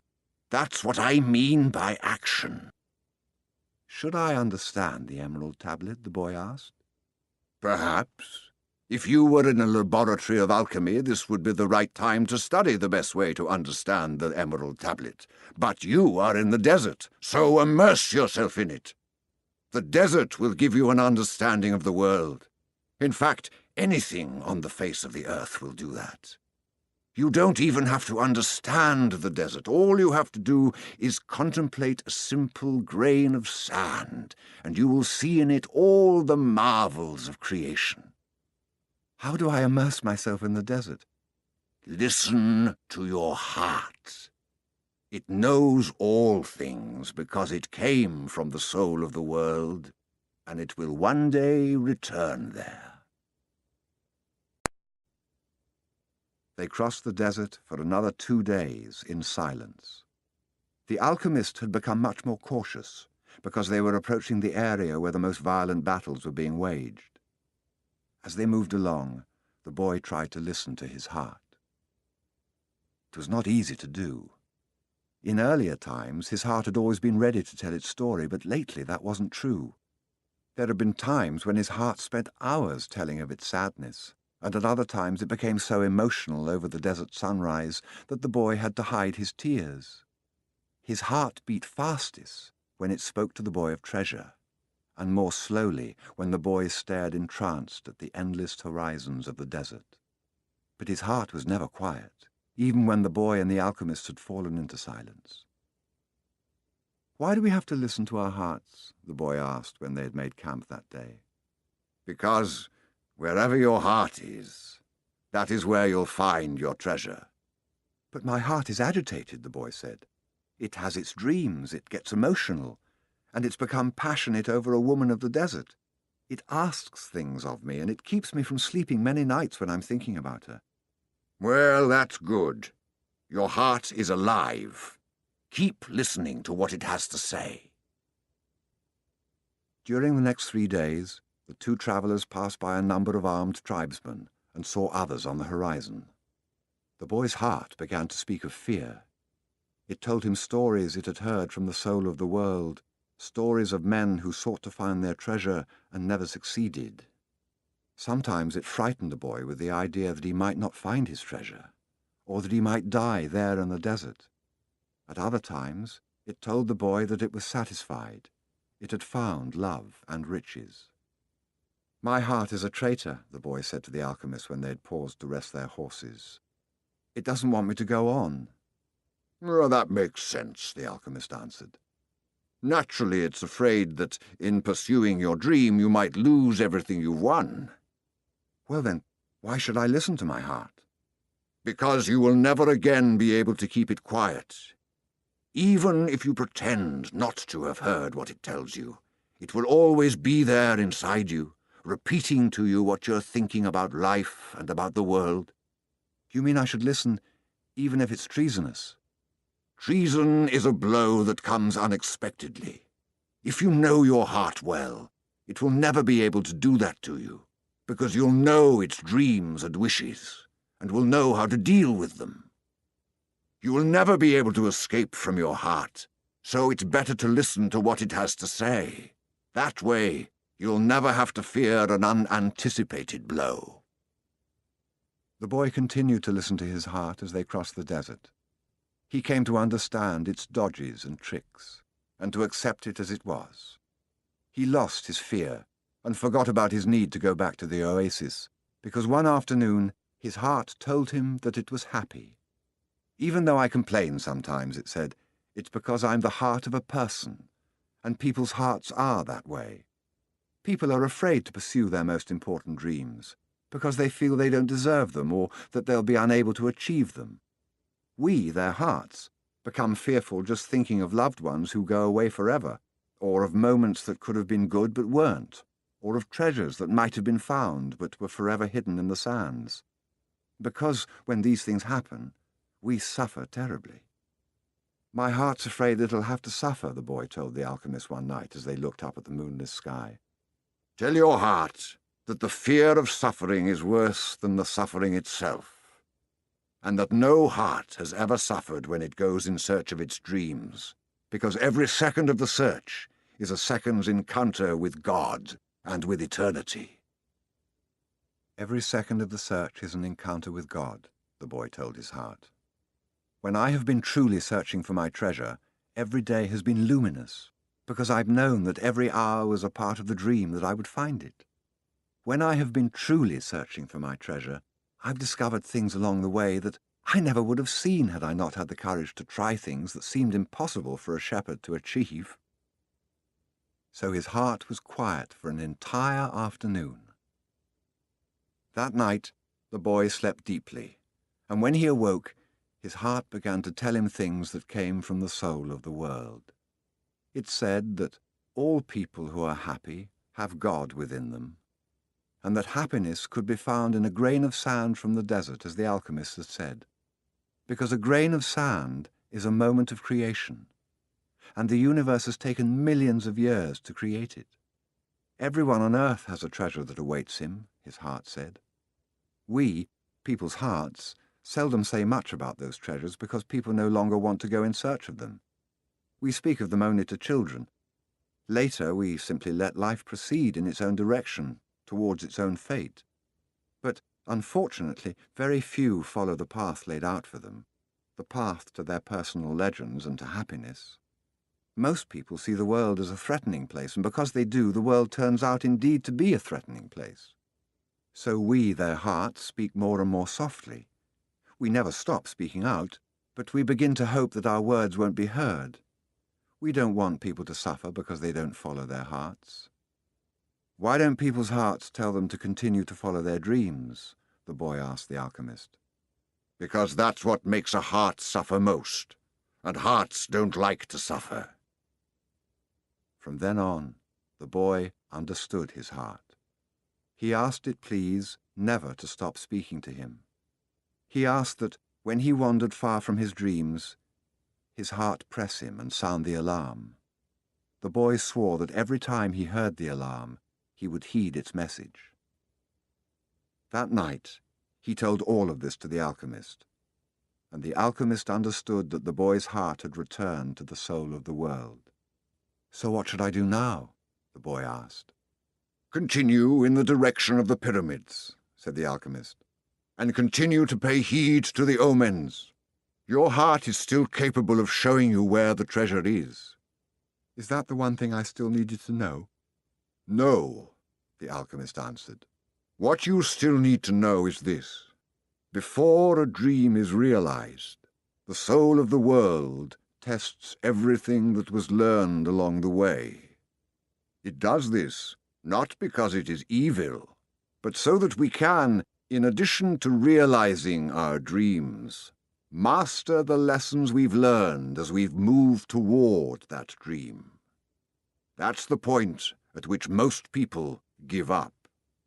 It's the point at which, as we say in the language of the desert, one dies of thirst just when the palm trees have appeared on the horizon. Every search begins with beginner's luck, and every search ends with the victors being severely tested." The boy remembered an old proverb from his country. It said that the darkest hour of the night came just before the dawn. On the following day, the first clear sign of danger appeared. 3 armed tribesmen approached and asked what the boy and the alchemist were doing there. "I'm hunting with my falcon," the alchemist answered. "We're going to have to search you to see whether you're armed," one of the tribesmen said. The alchemist dismounted slowly, and the boy did the same. "Why are you carrying money?" asked the tribesman when he had searched the boy's bag. I need to get to the pyramids," he said. The tribesman who was searching the alchemist's belongings found a small crystal flask filled with a liquid and a yellow glass egg that was slightly larger than a chicken's egg. "What are these things?" he asked. "That's the philosopher's stone and the elixir of life. It's the master work of the alchemists. Whoever swallows that elixir will never be sick again, and a fragment from that stone turns any metal into gold." The Arabs laughed at him, and the alchemists laughed along. They thought his answer was amusing, and they allowed the boy and the alchemist to proceed with all of their belongings. "Are you crazy?" the boy asked the alchemist when they'd moved on. "What did you do that for?" "To show you one of life's simple lessons," the alchemist answered. "When you possess great treasures within you, and try to tell others of them, seldom are you believed." They continued across the desert. With every day that passed, the boy's heart became more and more silent. It no longer wanted to know about things of the past or future. It was content simply to contemplate the desert and to drink with the boy from the soul of the world. And the boy and his heart had become friends, and neither was capable now of betraying the other. When his heart spoke to him, it was to provide a stimulus to the boy and to give him strength, because the days of silence there in the desert were wearisome. His heart told the boy what his strongest qualities were: his courage in having given up his sheep and in trying to live out his personal legend, and his enthusiasm during the time he had worked at the crystal shop. And his heart told him something else that the boy had never noticed. It told the boy of dangers that had threatened him, but that he had never perceived. His heart said that one time it had hidden the rifle the boy had taken from his father, because of the possibility that the boy might wound himself. And it reminded the boy of the day when he had been ill and vomiting out in the fields, after which he had fallen into a deep sleep. There had been 2 thieves further ahead who were planning to steal the boy's sheep and murder him. But since the boy hadn't passed by, they had decided to move on, thinking that he had changed his route. "Does a man's heart always help him?" the boy asked the alchemist. "Mostly just the hearts of those who are trying to realize their personal legends. But they do help children, drunkards, and the elderly too."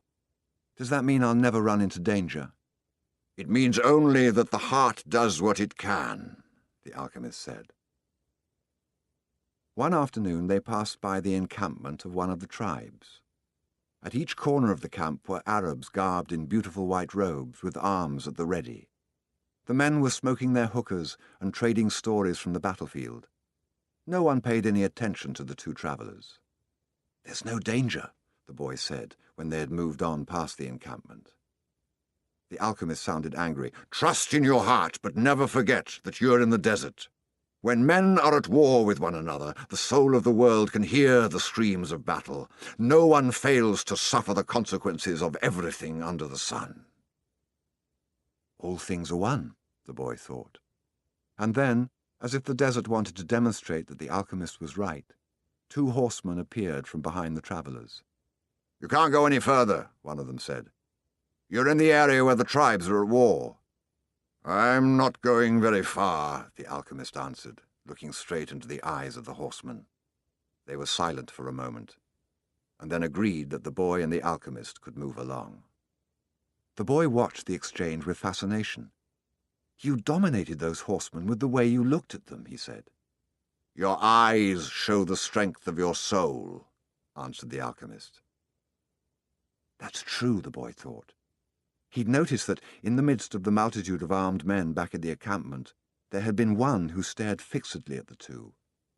He'd been so far away that his face wasn't even visible, but the boy was certain that he had been looking at them. Finally, when they had crossed the mountain range that extended along the entire horizon, the alchemist said that they were only 2 days from the pyramids. "If we're going to go our separate ways soon," the boy said, "then teach me about alchemy."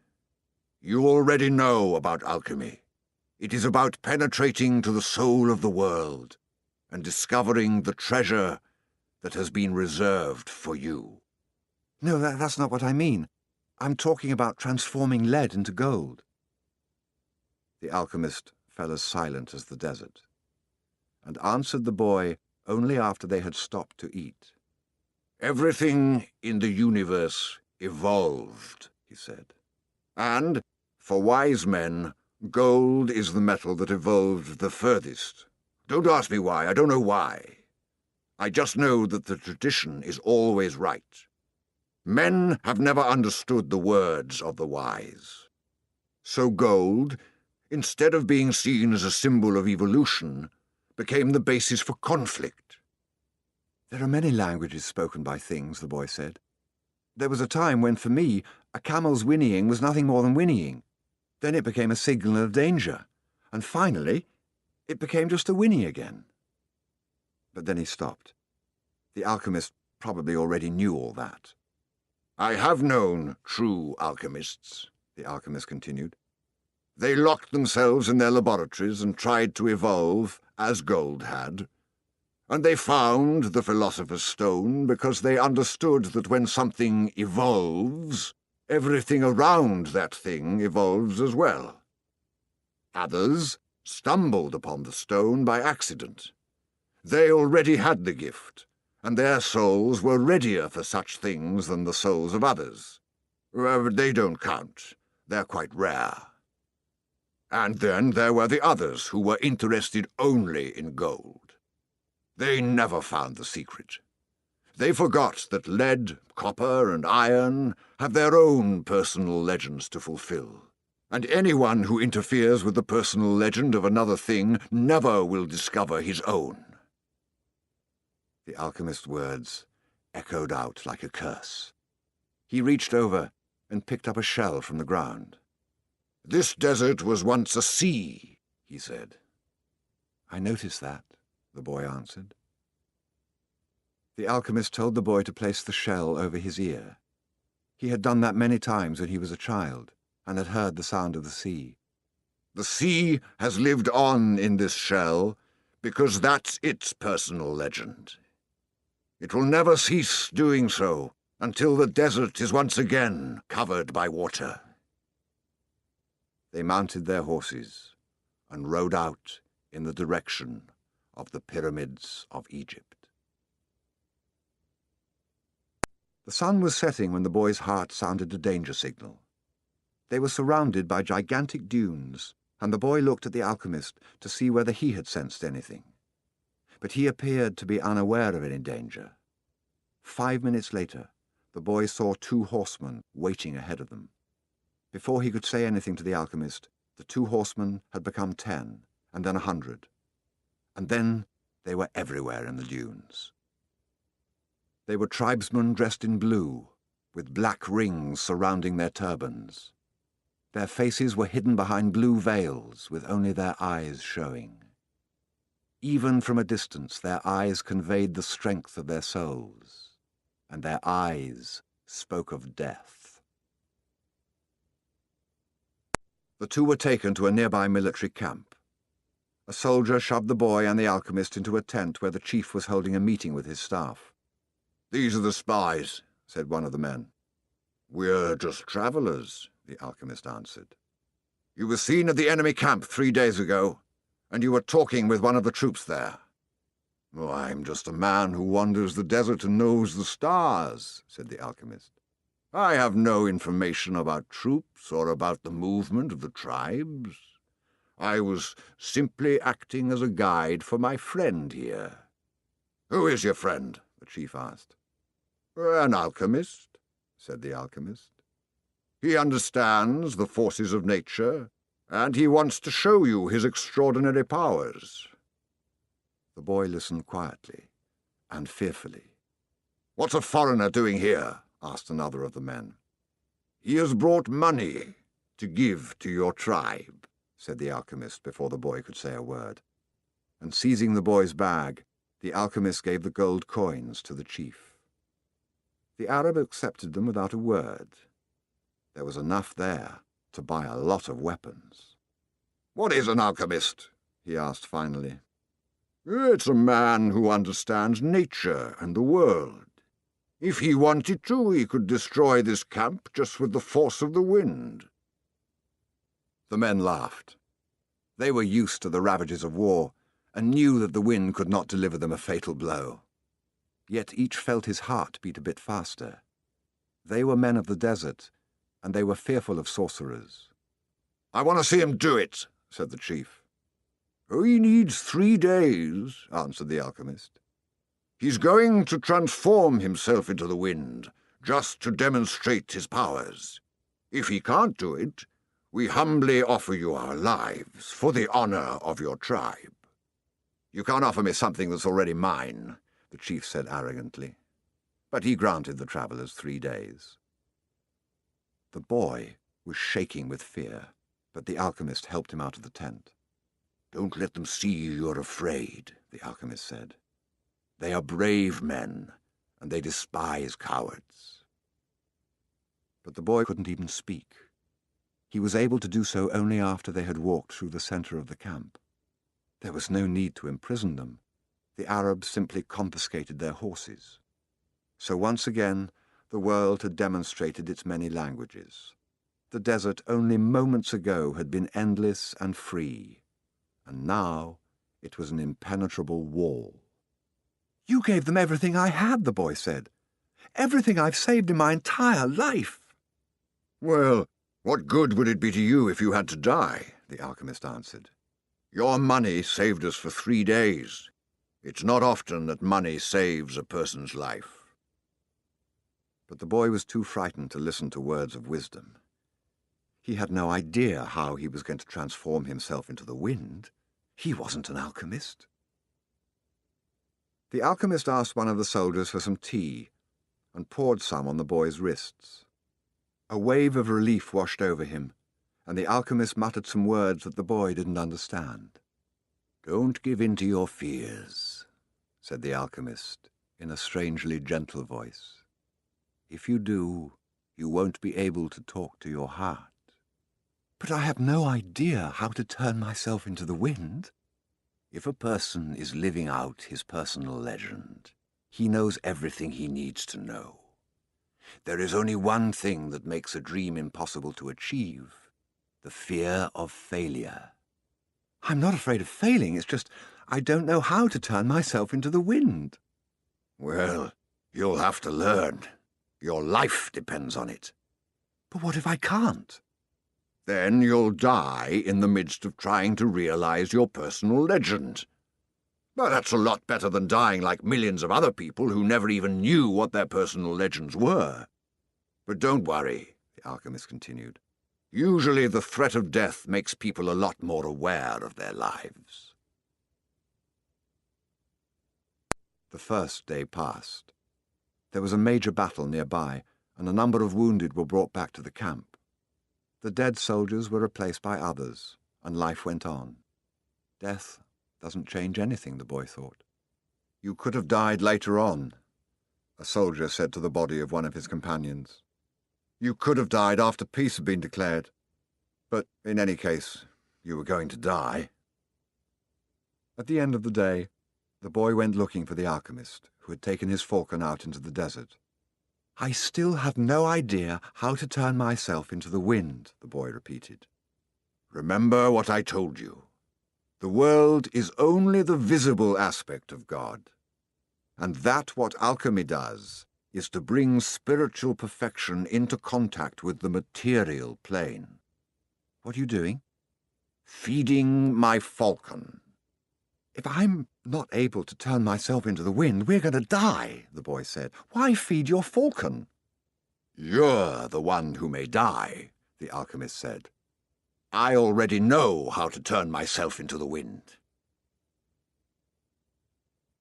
On the second day, the boy climbed to the top of a cliff near the camp. The sentinels allowed him to go. They had already heard about the sorcerer who could turn himself into the wind, and they didn't want to go near him. In any case, the desert was impassable. He spent the entire afternoon of the second day looking out over the desert and listening to his heart. The boy knew the desert sensed his fear. They both spoke the same language. On the third day, the chief met with his officers. He called the alchemist to the meeting and said, "Let's go and see the boy who turns himself into the wind."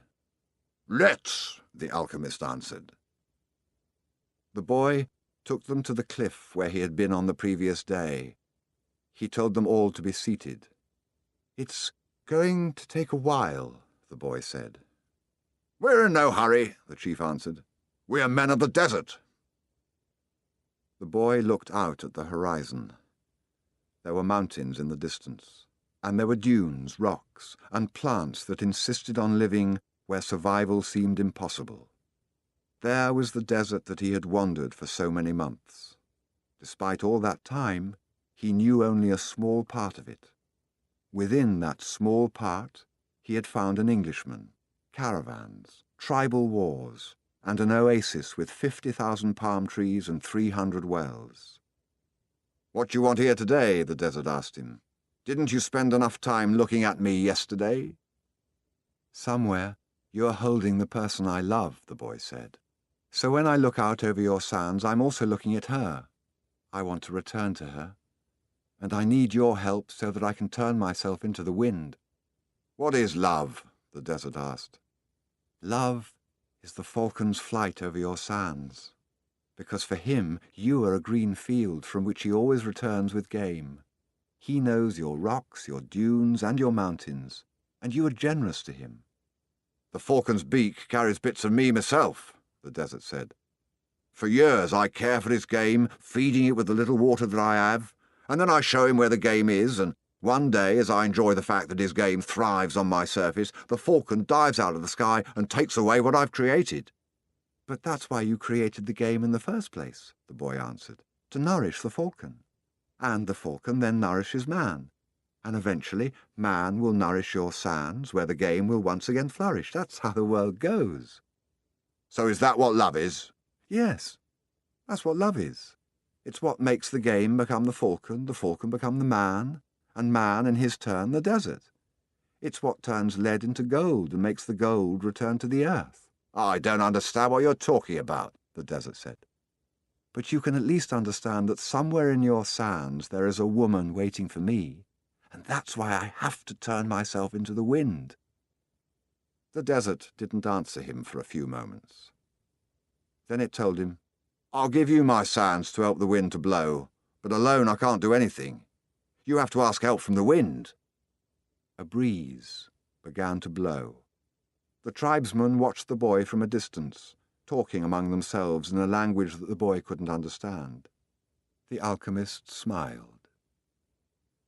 The wind approached the boy and touched his face. It knew of the boy's talk with the desert because the winds know everything. They blow across the world without a birthplace and with no place to die. "Help me," the boy said. "One day you carried the voice of my loved one to me." "Who taught you to speak the language of the desert and the wind?" "My heart," the boy answered. The wind has many names. In that part of the world, it was called the Sirocco, because it brought moisture from the oceans to the east. In the distant land the boy came from, they called it the Levanta, because they believed that it brought with it the sounds of the desert and the screams of the Moorish wars. Perhaps, in the places beyond the pastures where his sheep lived, men thought that the wind came from Andalusia. But actually, the wind came from no place at all, nor did it go to any place. That's why it was stronger than the desert.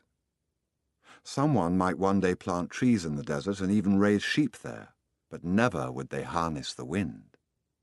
"You can't be the wind," the wind said. "We're two very different things." "That's not true," the boy said. "I learned the alchemist's secrets in my travels.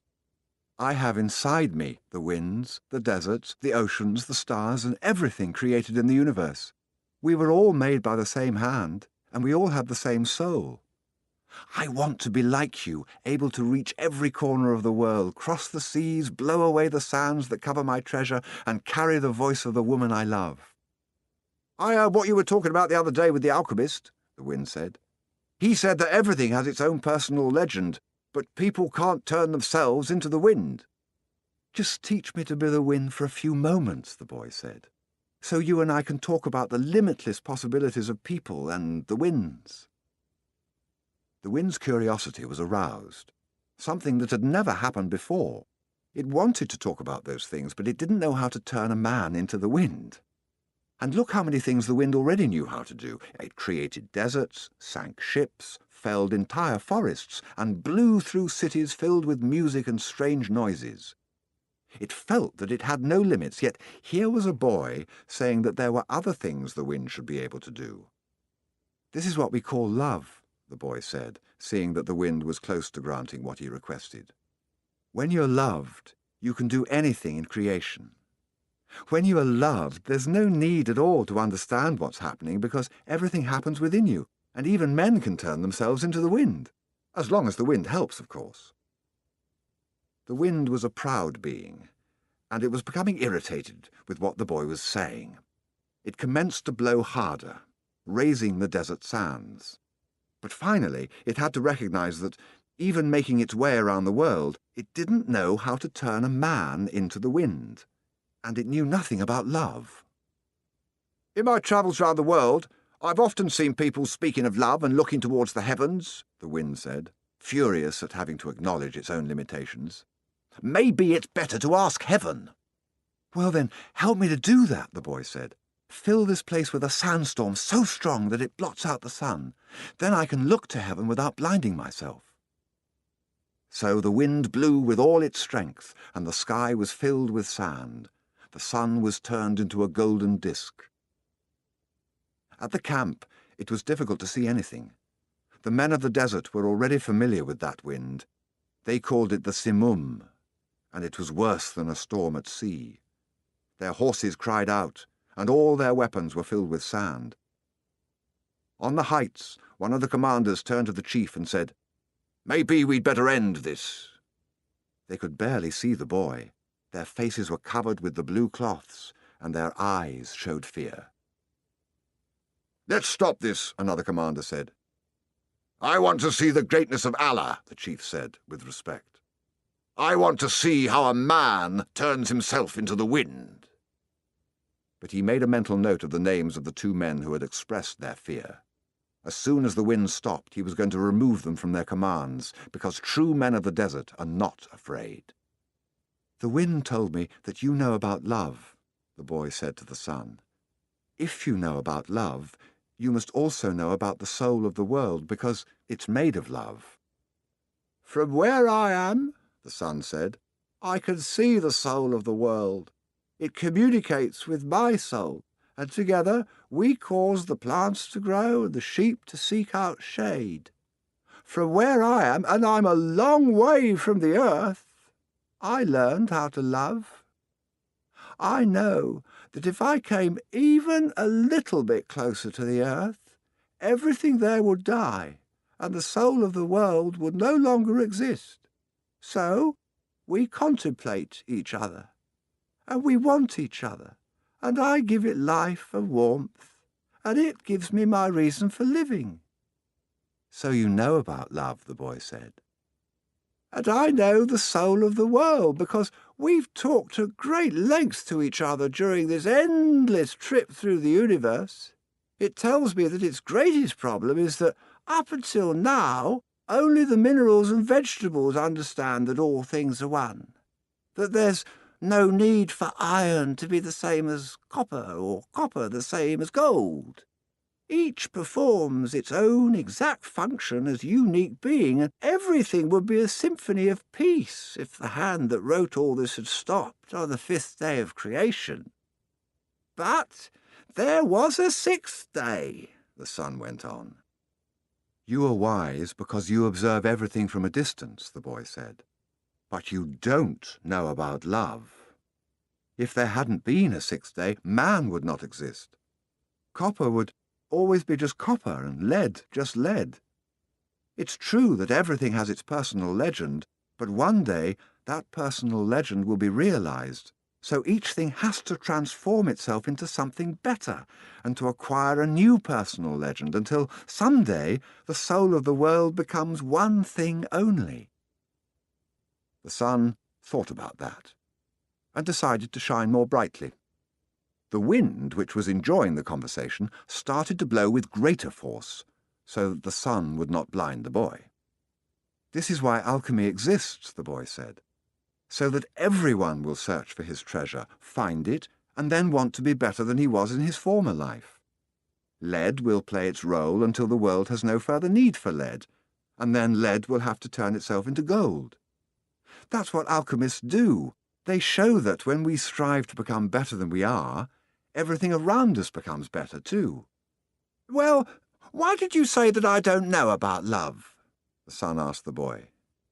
Because it's not love to be static like the desert, nor is it love to roam the world like the wind. And it's not love to see everything from a distance like you do. Love is the force that transforms and improves the soul of the world. When I first reached through to it, I thought the soul of the world was perfect.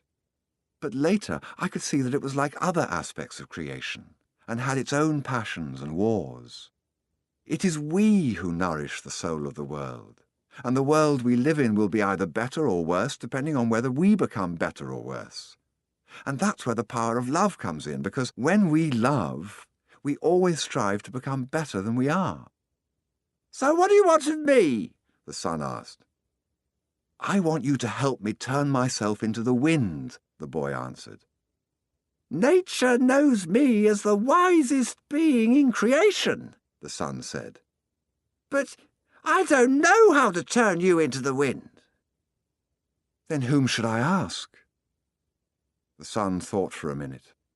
The wind was listening closely and wanted to tell every corner of the world that the sun's wisdom had its limitations, that it was unable to deal with this boy who spoke the language of the world. But speak to the hand that wrote all, said the sun. The wind screamed with delight and blew harder than ever. The tents were being blown from their ties to the earth, and the animals were being freed from their tethers.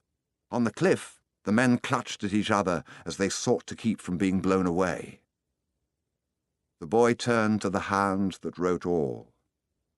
As he did so, he sensed that the universe had fallen silent, and he decided not to speak.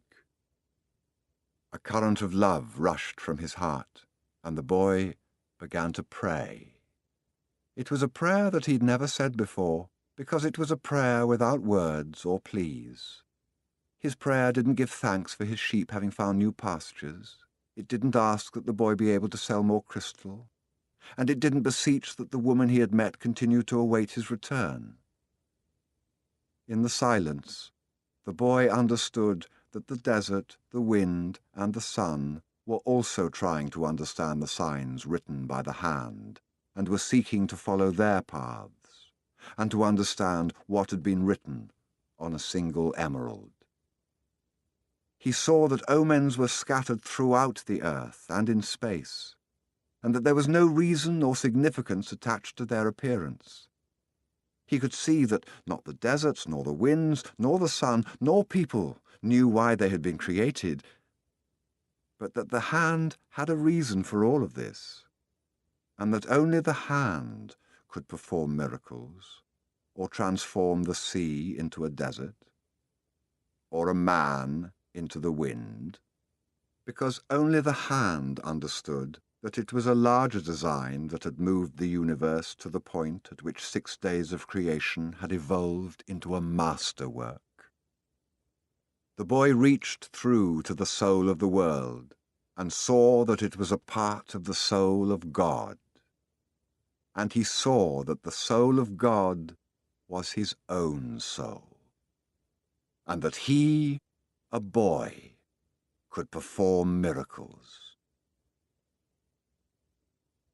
The Simum blew that day as it had never blown before.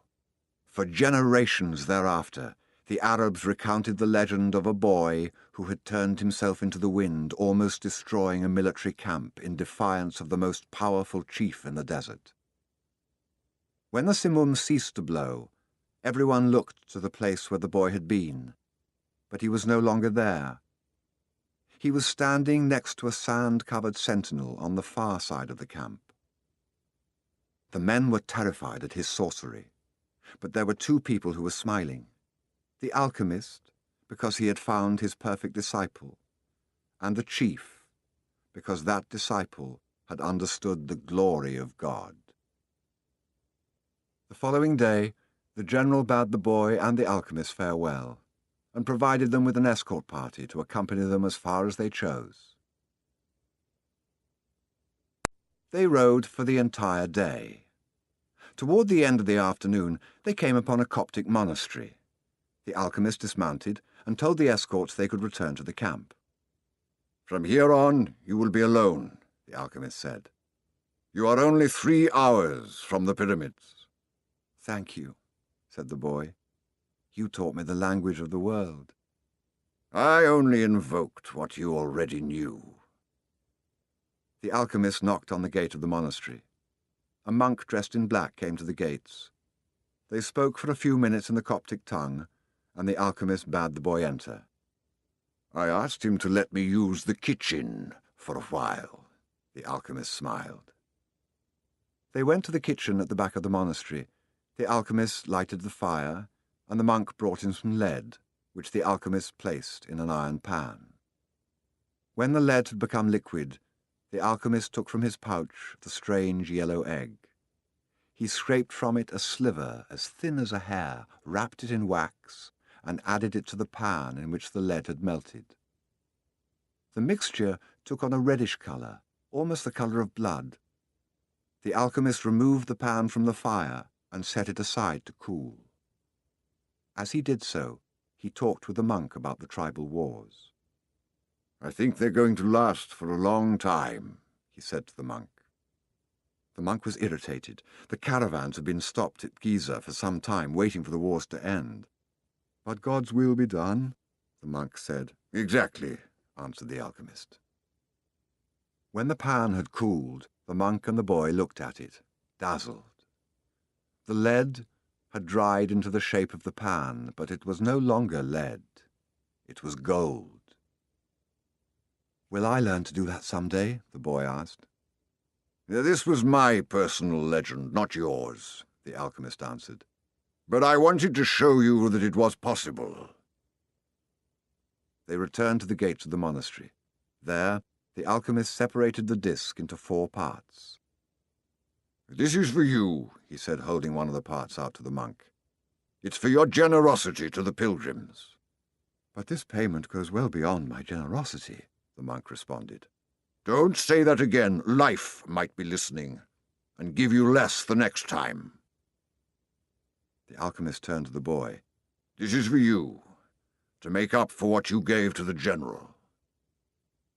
The boy was about to say that it was much more than he had given to the general, but he kept quiet because he had heard what the alchemist said to the monk. "And this is for me," said the alchemist, keeping one of the parts, "because I have to return to the desert where there are tribal wars." He took the fourth part and handed it to the monk. "This is for the boy, if he ever needs it." "But I'm going in search of my treasure," the boy said. "I'm very close to it now." "And I'm certain you'll find it," the alchemist said. "Then why this?" "Because you have already lost your savings twice, once to the thief and once to the general. I'm an old, superstitious Arab, and I believe in our proverbs. There's one that says, 'Everything that happens once can never happen again, but everything that happens twice will surely happen a third time.'" They mounted their horses. "I want to tell you a story about dreams," said the alchemist. The boy brought his horse closer.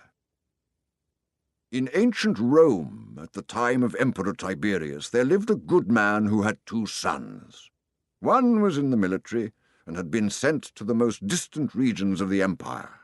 The other son was a poet, and delighted all of Rome with his beautiful verses.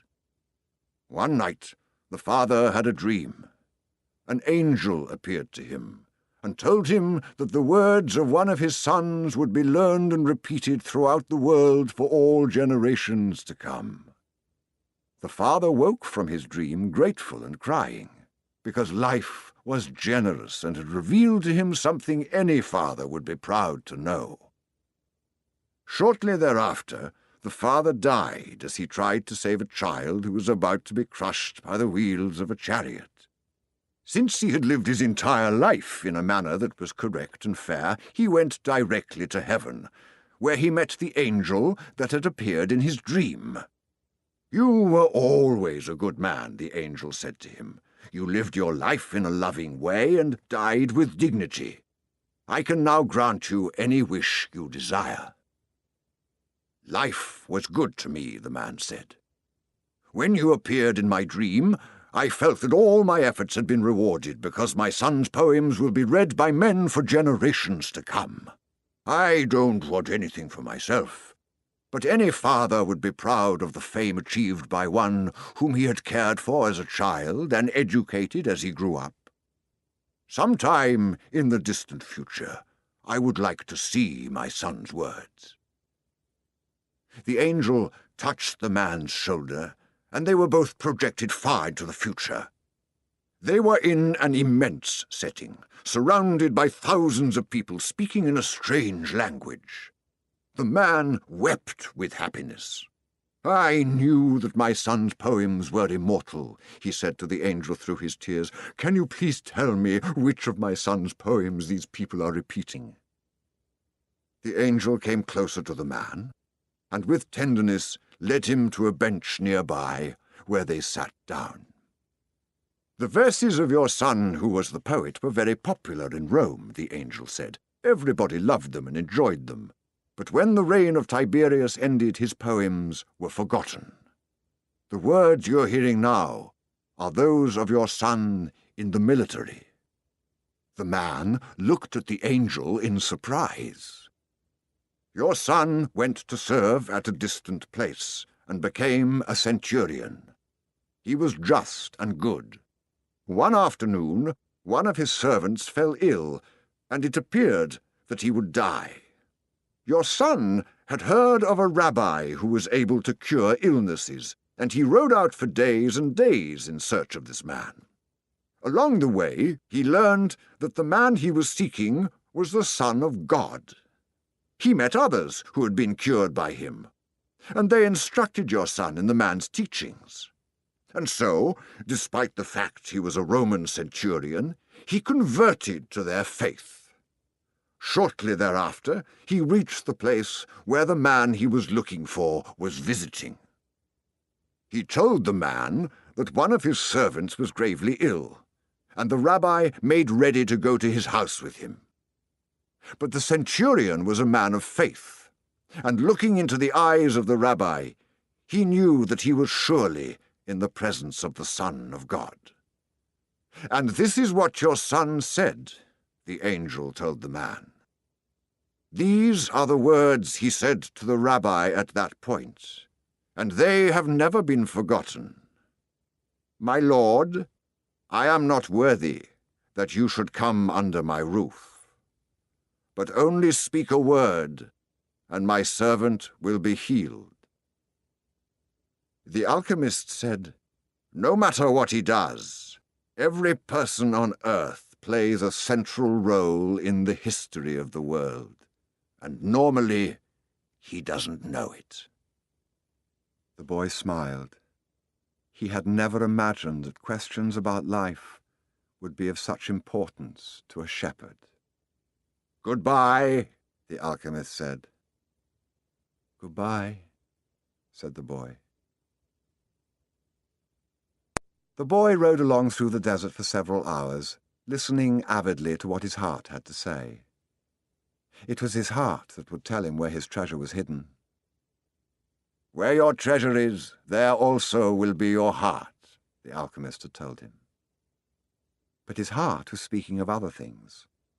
With pride, it told the story of a shepherd who had left his flock to follow a dream he had on 2 different occasions. It told of personal legend, and of the many men who had wandered in search of distant lands or beautiful women, confronting the people of their times with their preconceived notions. It spoke of journeys, discoveries, books, and change. As he was about to climb yet another dune, his heart whispered, "Be aware of the place where you are brought to tears. That's where I am, and that's where your treasure is." The boy climbed the dune slowly. A full moon rose again in the starry sky. It had been a month since he had set forth from the oasis. The moonlight cast shadows through the dunes, creating the appearance of a rolling sea. It reminded the boy of the day that the horse had reared in the desert, and he had come to know the alchemist. And the moon fell on the desert silence, and on a man's journey in search of treasure. When he reached the top of the dune, his heart leapt.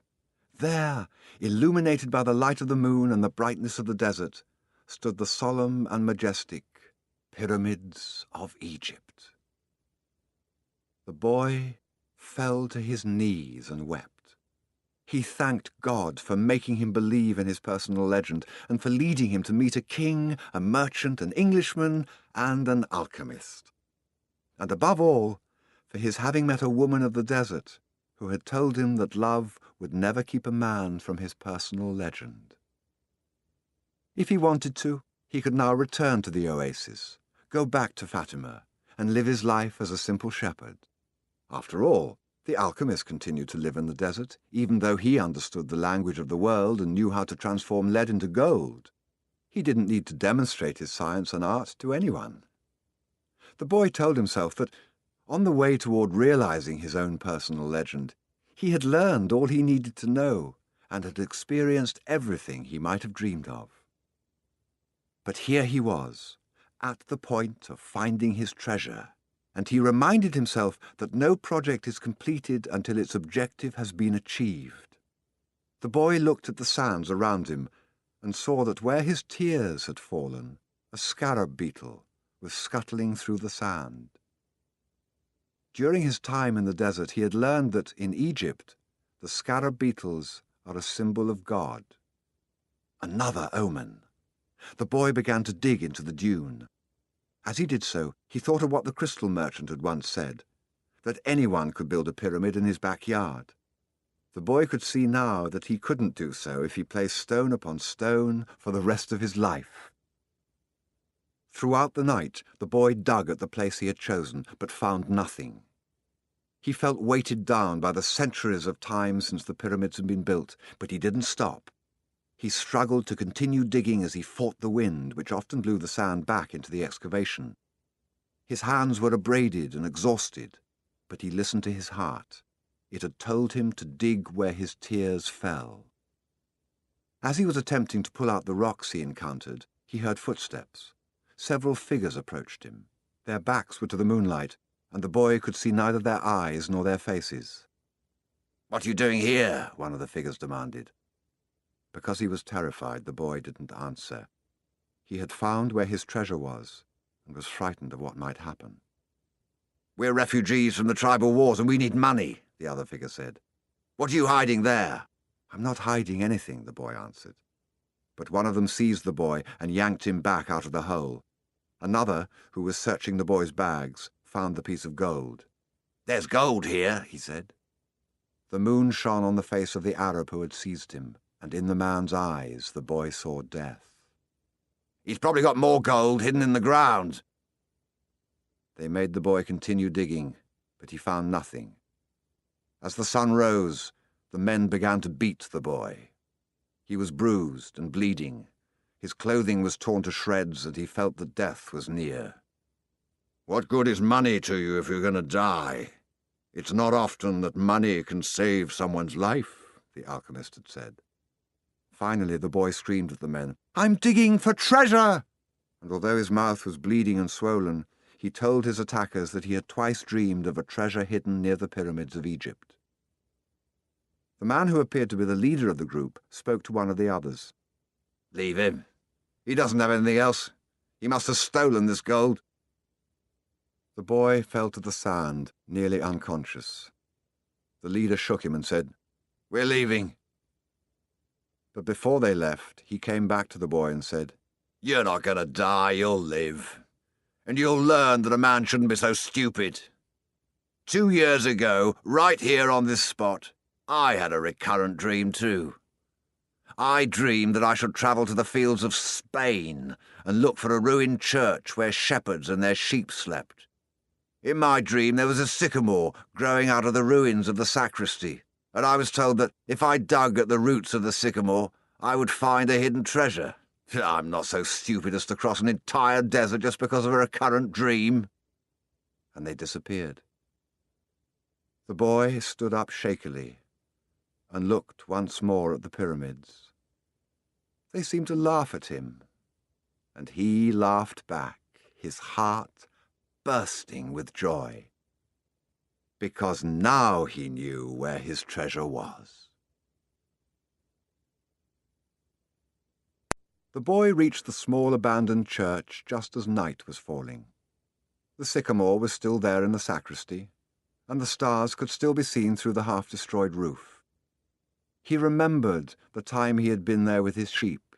It had been a peaceful night, except for the dream. Now he was here not with his flock, but with a shovel. He sat looking at the sky for a long time. Then he took from his knapsack a bottle of wine and drank some. He remembered the night in the desert when he had sat with the alchemist as they looked at the stars and drank wine together. He thought of the many roads he had travelled, and of the strange way God had chosen to show him his treasure. If he hadn't believed in the significance of recurrent dreams, he would not have met the gypsy woman, the king, the thief, or, well, it's a long list. But the path was written in the omens, and there was no way I could go wrong, he said to himself. He fell asleep, and when he awoke the sun was already high. He began to dig at the base of the sycamore. "You old sorcerer!" the boy shouted up to the sky. "You knew the whole story. You even left a bit of gold at the monastery so I could get back to this church. The monk laughed when he saw me come back in tatters. Couldn't you have saved me from that?" "No," he heard the voice on the wind say. "If I had told you, you wouldn't have seen the pyramids. They're beautiful, aren't they?" The boy smiled and continued digging. Half an hour later, his shovel hit something solid. An hour later, he had before him a chest of Spanish gold coins. There were also precious stones, gold masks adorned with red and white feathers, and stone statues embedded with jewels, the spoils of a conquest that the country had long ago forgotten, and that some conquistador had failed to tell his children about. The boy took out Urim and Thummim from his bag. He had used the stones only once, one morning when he was at a marketplace. His life and his path had always provided him with enough omens. He placed Urim and Thummim in the chest. They were also a part of his new treasure, because they were a reminder of the old king, whom he would never see again. It's true. Life really is generous to those who pursue their personal legend, the boy thought. Then he remembered that he had to get to Tarifa, so he could give 1/10 of his treasure to the